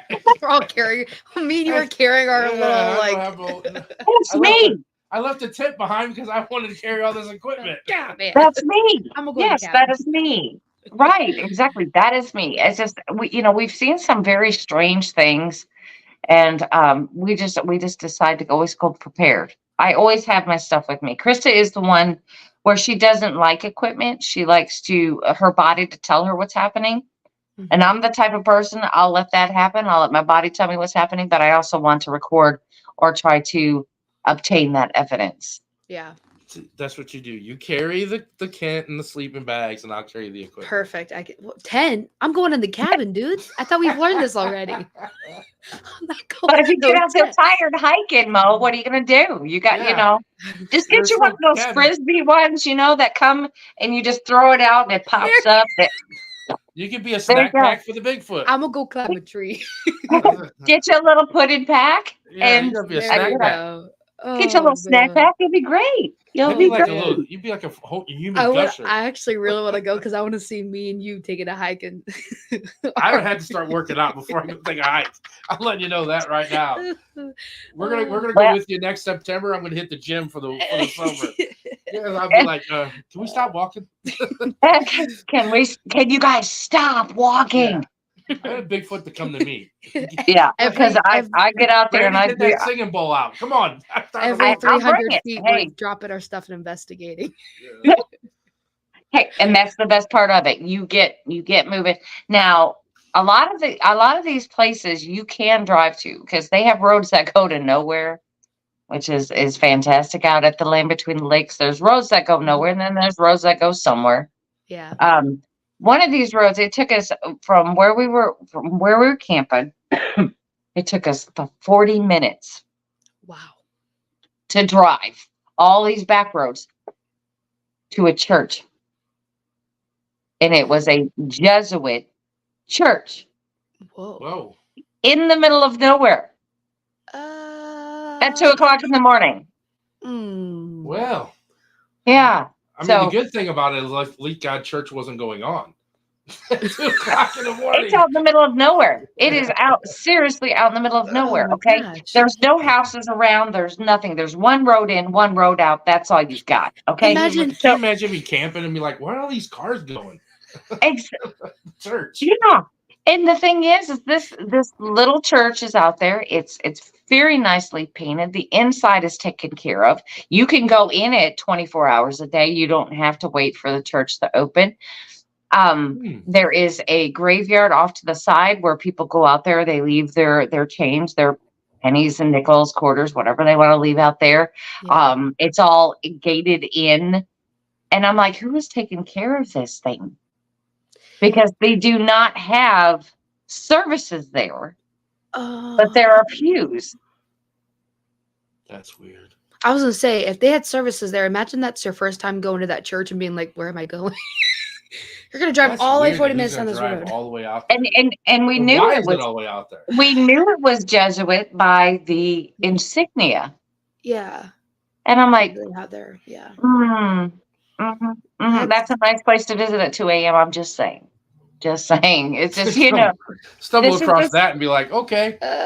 But this is the stuff that we stumble across, because the town of Birmingham, when the LBL was known as the Land Between the Rivers, and then they flooded out the town of Birmingham. which was right in the middle of all that to make it the land between the lakes. Well, when they flooded it out, there were still cemeteries and things there. They got the bodies out where the relatives were saying, hey, yeah, pull them out. We'll move them, blah, blah, blah. But then the ones that nobody contacted them about are still there. They're under the water. And during low tide and during the winter time, you can take a boat out to these and you can see the tips of the headstones sticking right up out of the water. Still there. That's creepy along itself. I know. That's me. I'm a history buff. I this is the stuff that I live for. I dig into this stuff. I want to see this stuff. Yeah, that would be cool. I would want to see that. That's like cool. Us too. We're always like, oh, that we want to see that. I want to see that the creepiness of that kind of, and that is kind of eerie that you're literally on top of a cemetery that's been flooded. That's the whole town is underneath there. They didn't take down the buildings or anything. They just flooded it out. So if the building made it past the flood, it's still standing under there. That's even more creepier. Wow. Get your Scooby gear. We're going paranormal investigate. Wow. No doubt. We're getting close to yeah. I kind of go a couple. Moon at Noon said the United States federal government controls access to land area equivalent to 7.5 times the size of the country of England. This does not include the BLM land. Damn. Wow. So kind of like what I was saying earlier, that like half the national park, your trails and stuff are only so much of the national park. So here's food for thought about that. Why do they have all that land? Why are they keeping that? That's just because you get your alphabet agencies in there, and that's what we're going to call them, alphabet agencies. You get them going in there, and they know stuff. They know that these things are happening. Mm-hmm. They act like they don't, but they know what's happening. That's kind of like go. I'm sorry. I'm like, and they know this is going on, and they have all of these acres and acres of land that are just government owned for no reason. Yep. That's kind of like when we had Tex on, and Tex is like, what the whole alien thing is. How many years have we had alien movies that they've been showing us and doing us, prepping for us, and now all of a sudden the aliens are out? And I'll say, well, it's funny because how many of the cartoons of Bigfoot, that they've been having are starting to come out and stuff, or is that what they're doing? They've been prepping us. They've been prepping us way before that. Think about Planet of the Apes. Well, yeah, that's what I'm saying. It's like those movies are it's going and going and going. The Legend of Boggy Creek, which is out of Fouke, Arkansas. Okay, this is the actual a story that happened. It's not factual in the movie, but it's whatever. It's to make it scary. But the context of the story is real, and they started that back in the 1970s. And I can't tell you exactly what year. I just lost it. But yeah, this movie came out back in the 1970s about this vicious creature, a hairy man. So they have been kind of, leading up to this point. But now that they just let the knowledge of, aliens are real out there. I mean, they're not giving us anything else. And we're like, duh, we knew that. They knew that. Yeah, it's just kind of like, duh. And they're not giving us much more than that. But I don't think that it's going to be anytime soon that they're going to release any information on it. But again, I've seen it in some of the fish and wildlife brochures and things like that. And you have to look carefully through those things about the do's and don'ts. We found under one particular one in a state, it was under hogs. But it said, if you run across a Sasquatch, leave it alone. They are protected. It did. It said it black and white right there. And I was like, it's under hogs. Who's going to read that? No one. Yep. No one. They can say, well, we put it in there, but it was under a different. Why would you put it in there? It's a rule.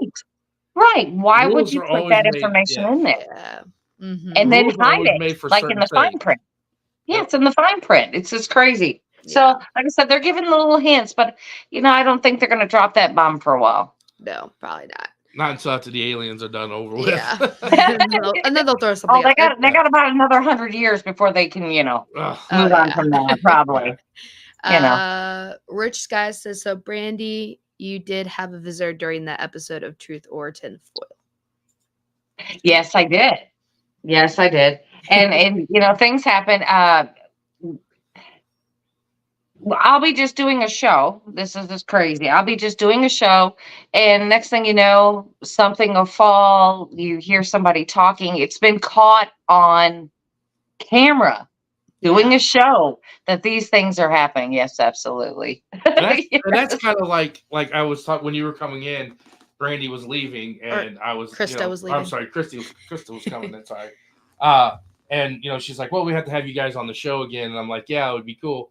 Because we're in the process of transitioning from this place to a haunted location. Yeah. We're actually doing our podcast at a haunted location. Mm-hmm. And she's like, well, we can set things up. I'm like, yeah, we can put REM pods in the other rooms or stuff like that to where we're in the middle of a podcast and all of a sudden you hear the REM go off. Then you know that, there's something walking around because we're the only ones in that building at that time. So, Absolutely. Just do it. I mean, I don't know how active it's going to be for you while you're on your show, because sometimes they have a tendency just to sit and watch a lot. I think they're like, what are you doing? Let's listen what you're talking about, Hey, come on in, take a seat. Right. Come in. But on Blondes and Booze, we have actual recordings of EVPs being caught. Wow. That's cool. That's really cool. We need to go back and watch all of ours. No, I don't want to know if there's anything in our house. No. We're still in our house. Maybe when we get the new location, we're still in our house. Let's not do that.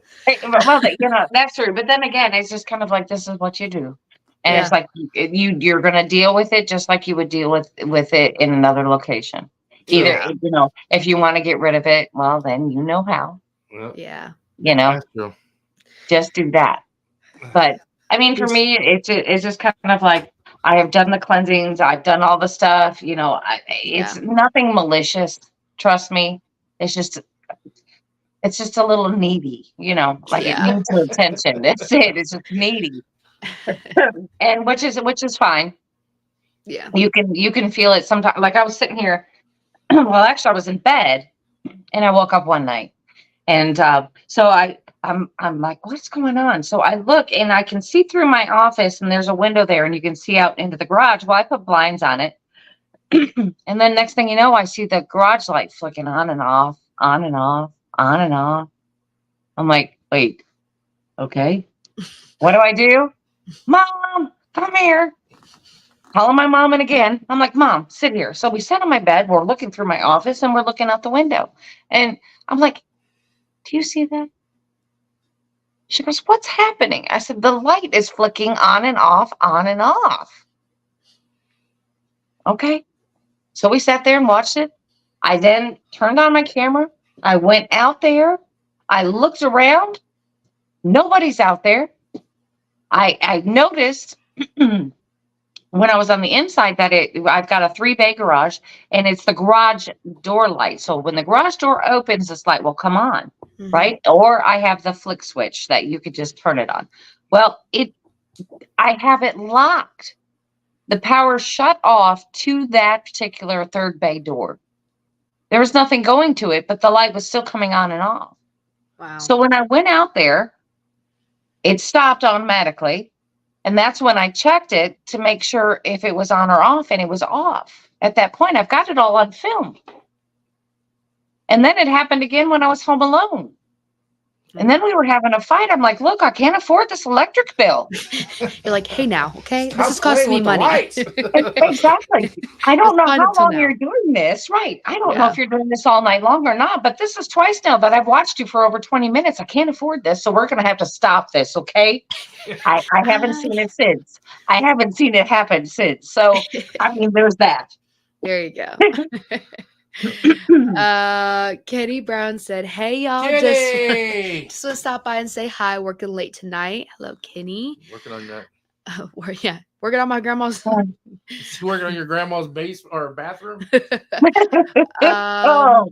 Lauren said, "Hey, I brought one home. I guess I'm legit investigator. LOL." Yes, you are. She's got a little yes, girl. you are. Yeah. Kenny said, and they don't have the respect you guys have when investigating a location. Some of those kids have no boundaries. Going back to the TikTok kids. Yes. Yeah. See, once again, there's that thing that we talked about 10 minutes ago. I'm pretty good at getting it back. Kenny said, "What mile marker are those tombs at? Tombstones would be great structure to finish during the pre-spawn. I bet those headstones hold a lot of heat. Hold a lot of heat to create nice spots for beds." What, Kenny? Kenny, what are you talking about, buddy? It's been a long night for my guys. There is no mile marker on where these headstones are out there, by the way. They are in the middle of the lake. Kenny wants to go fishing. Kenny wants to go sightseeing, apparently. Yes. Well, like I said, I have to pinpoint them myself because you have to, like I said, you have to go out there during low tide. It's not even a low tide. It's when they let water out. And then, of course, it's all done by a dam. But when they let water out and the water recedes, that's when you're going to see it. And it's usually during the winter months. So if you can get your boat out there, you're going to have to, do your little research and see if you can't find it and pinpoint them. I haven't been out there yet, so I have not pinpointed them. But they are out there. There's pictures of them. You can look them up on Google. There you go. I'm guessing spot for beds is a fishing term, probably. I'm guessing. I don't know. It could be. It could be a fishing thing. Yeah. Well, and it would probably be pretty good out there. Yeah, that makes more sense. Pretty good out there.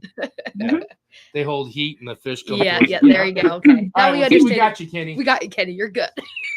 So we understand now. We have to talk some logic, but we'll get it. Yeah. So where can everybody come see you? What do you guys do? What do you have in the future the rest of this year? Well, we do have an event going on at Ashmore Estates, which is on the 18th of May.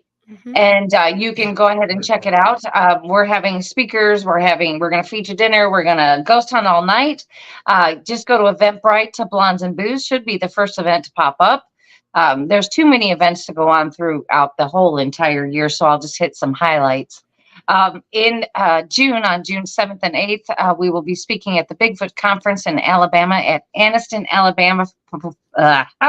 Performing Arts Center. I say this too much during the week. Performing Arts Center.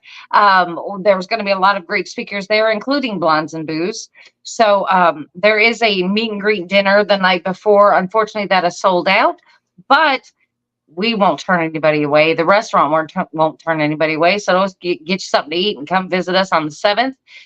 If you're looking for tickets, it's BamaBigfootConference.com, and you can look that up and check out tickets, and it's going to be a really great time. I think that's the one Tex was trying to get us to go into. Yes, yeah, but we had. He's like, "Hey, come down and be a vendor and stuff," and I was like, "We do Kim's Wick on the 1st and 2nd for Strawberry Festival, and then we have Troy. So that's kind of we're trying not to back up like back to back weekends." Oh my gosh, in May, because we have that Ashmore event. On the 18th, the following weekend, I'm going to Texas. I'm going to be at the Haunted Hill House, and then I'm going to go to the Black Swan Inn, and I'm doing those back to back. And I'm even trying to throw in a third location for that weekend because it is Memorial Weekend.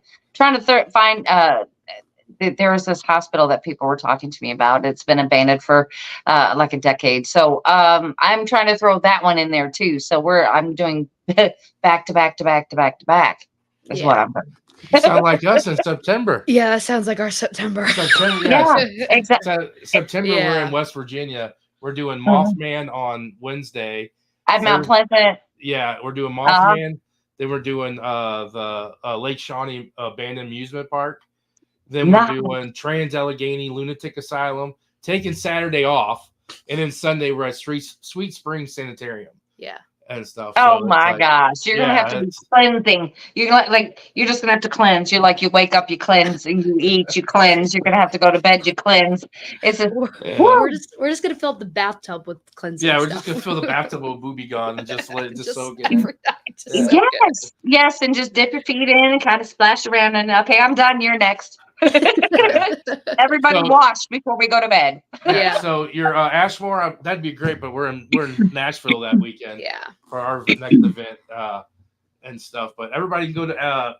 We've done Ashmore last year. That's where we have our walkthroughs, our solos. Yeah. If you want a chance to go out, definitely Blondes and Booze. Go find them on Eventbrite. Yeah. And stuff like that. Where else can everybody find you guys at on what social medias? You can find us also on Facebook, and our YouTube, of course, is Blondes and Booze. Come on over and subscribe, like, and hit that notification button. We'd love to have you. And we do a little bit of TikTok, do a little bit of Instagram, but our main focus is Facebook and, of course, YouTube. YouTube. Yep. Perfect. There you go. We don't have time for all that. We just don't have time for all that media. No. I want to go. I don't want to stay home behind the computer. I want to go. Everybody's like, "Are you going to do lives tonight?" I'm like, "Yeah, if I get to it." I'm like, yeah. I'm not making a different point like I'm doing, because if I get into investigating, then don't want to take the time. This is what I do. This is what I do, and you might want to think about it. I just set up a camera. I talk to him for about 5 minutes. Hey, this is where I'm at. This is what I'm doing. I'm going to leave this camera run. I'll see y'all later. Tell me if you find something. And then off I go. Yeah. Tell me if you find something. You guys can be investigator too at home. Exactly. I could always use another set of eyes and ears. You know what I mean? It's just kind of like you watch this and I'll go watch that. Okay. We have to collab. We have to do do an event or something. We have to get something together to do. Sure. I think we need to just pick a haunted location and just go do it, and then we'll do simul stream to yours and ours, and then we'll just have 2 different views of what's happening, but we'll be in the same spot. I love that. We might actually have you guys back on again. Because have you both on the full time and stuff. Yeah. At our new location, because it is a haunted location. It's in South St. Louis, and I have the keys to the building, so I can go anytime I want. I help her out. Nice. I do stuff for her and everything. I kind of want to do a fundraiser for her because she needs the money to improve the building. Yeah. And stuff like that. So she's trying to get. If you need our help, let us know. Yeah, she needs to get the occupancy so she can start doing stuff in there. And she wants to do stuff, and she's really good and stuff. So we help her out. So she's like, "Here's your key." Yeah. So and then she's like, "You can have a room upstairs to do the podcast if you want." So nice. We're trying to help her out. And then also we're gonna do a big. We're trying to put it together. We're gonna do a big trunk or treat this year. So sounds fun. Yeah, we'll let you know and see if you guys want to join in and stuff. I know Haunted Garage is going to do it, so I don't know where you're. I love those guys. Don't worry. Okay. I know there's a lot of different things between them and the other haunted play. Soul. No. They've been on our show. We love them. We love Frankie and all that. Jeremy, we love them all. We love them. Yes, so yes. They've been on our show several times. Yeah. So. And everything, but we do thank you guys for coming on. Thank you so much for coming. Oh, no problem. And everything, we'll have to do it again and stuff. Yeah, because I know there's lots of people got questions. I was paranormal, but now we switched to cryptic in the middle of it. And I was cool with it. I'm liking it. So now we have to come up with some cryptic questions and stuff like that. Actually. Yeah, well, it just like I said, it puts it in perspective that that they are connected. So yeah, it really does. All right. Well, thank you so much. Thank you. Thank you. You're so welcome. We'll get in touch. Thank you. Yes. Bye. That was that was good. Fun. I it's from Paranormal, the cryptic, which is good because that's our second cryptic guest that we've had on. Yeah, and I'm enjoying it. It's like putting a whole new perspective of views and everything. Yeah. So everybody watching, thanks for coming. Yes. Next week will be Horror Chronicles. Yeah. They're a paranormal group out of Rolla, Missouri. Mm-hmm. We've been on their podcast, so we're doing that. Thank you. We're also trying to get everything set up. We need to really do this weekend. I don't know what your schedule is, but we need to go down to the building and like measure and see what we have to work with to see what we have to do for the thing. Because I really want to get the podcast into the building before we go to Nashville, because either before we go to Nashville or our first podcast will be after we come back from Nashville. Yeah. And then we have, because Nicole's going to be on. Yeah. So I don't know if we want to talk about that or what. If we're coming, But follow us. Yeah. Thank you for coming on. Thank you for all Blondes and Booze viewers for coming on and watching us. Yes. Thank you very much. It was nice to see some new faces. Yes. and old faces. Lauren, I was going to shout you out there for when she says she's going to Haunted Hill. Lauren's leaving this weekend for Texas. Yes. Lauren and Gina. Yes. Lauren They're and Gina. heading to Mud Rats area. Yeah. I was going to say Mudcat, but I didn't. It's going to head down to Chuck's area, and they're going to Haunted Hill House. Yeah. I don't know. They're doing a couple other places, too. Yeah. Who does last thing that just came up? Kenny said y'all need more fishing guests. All right, Kenny. Oh, okay, Kenny. Maybe we'll have you on. Maybe we'll have you on, Kenny. You can talk about Kenny does tournaments and stuff. So he's like a legit fisherman. Oh man, you and Amelita need to get together and fish. Amelita is a fisherman. I'm not a fisher. You didn't even know that. She is a fisher woman, mate. She goes by herself, fishes during the day by herself. Yeah. She tries to get me to go. I can't sit. I don't know. Maybe if it was dark, maybe I could. I sit in the dark and I sit and talk to ghosts. So, I take that time. I don't know why. I just need to get my license. I enjoy my time with my sister just to sit and chit chat. And I always make her laugh. And it's a good time. But I don't catch fish. She does. I don't like fishing. I enjoy spending time with my aunt, but I don't like fishing. Yeah, I just sit there and she reels in the fish and I think I just sit there with my poles and I didn't even put a worm on them. I just put the hook out there and just sit there and visit. No, thank you. Next week, and then we'll be getting into May. We got the Lots House in Nashville. If anybody wants to do that, what did Kenny say? I know he said something. He said, "Let's do a haunted fishing trip in a cemetery. We can go cast out." We can cast out a REM pod or to see if we get a bite. All right, Kenny, you come up with the plan and we'll just come up with the lake and everything that's haunted, and we'll go fishing. We'll do that. You and Amelita can fish, and I'll search. We'll investigate. Yeah. Yeah. Yes. Lots. June 1st. Everybody can come to Kimswick. Kenny is at Kimswick Kitchen and Bath in Kimswick. On the corner of Main Street, and I don't know what the other name of that corner is. Go see Kenny if you need a remodel of your kitchen or your bath. Him and Ryan do great. Great work. They're actually doing Madison's grandma's house. Doing my grandma's bathroom. Right, yeah. Kenny, what's your address there, buddy? On the corner of Main and what? Go see him. Come see us there. We'll be June 1st. We will be at Kimswick Strawberry Festival. Come out Saturday and Sunday. We'll have all of our great new products and merch and stuff. And then 2 weeks from that, we'll be in Troy, Taylor's, and Alton at the American Hauntings Paracon, which I think tickets are still available. And we're there Friday and Saturday there. So that will be our May and June is our 3 next events. I'm still trying to get a hold of the lady about the Antique Mall. Maybe we'll do a small event that's kind of cheap and people that have always wanted to do it, but just think tickets are some kind of pricey can come out and investigate with us and stuff at the Antique Mall. So, but next week is Horror Chronicles. Yeah, so come and watch it. Come and watch it. Thank everybody for the support coming and watching tonight. Main and Front. Main and Front. There you go. Go to Kimswick, stop by and say hi. For those who are new this week, we come on every single Tuesday. We'll have guests or we'll talk about our experiences, and it's live at 7:00 every Tuesday. Go by Kimswick, pop in, say hi to Kenny Brown. You'll see it has a Haunted Souls flyer in the window. Thanks for the shout out.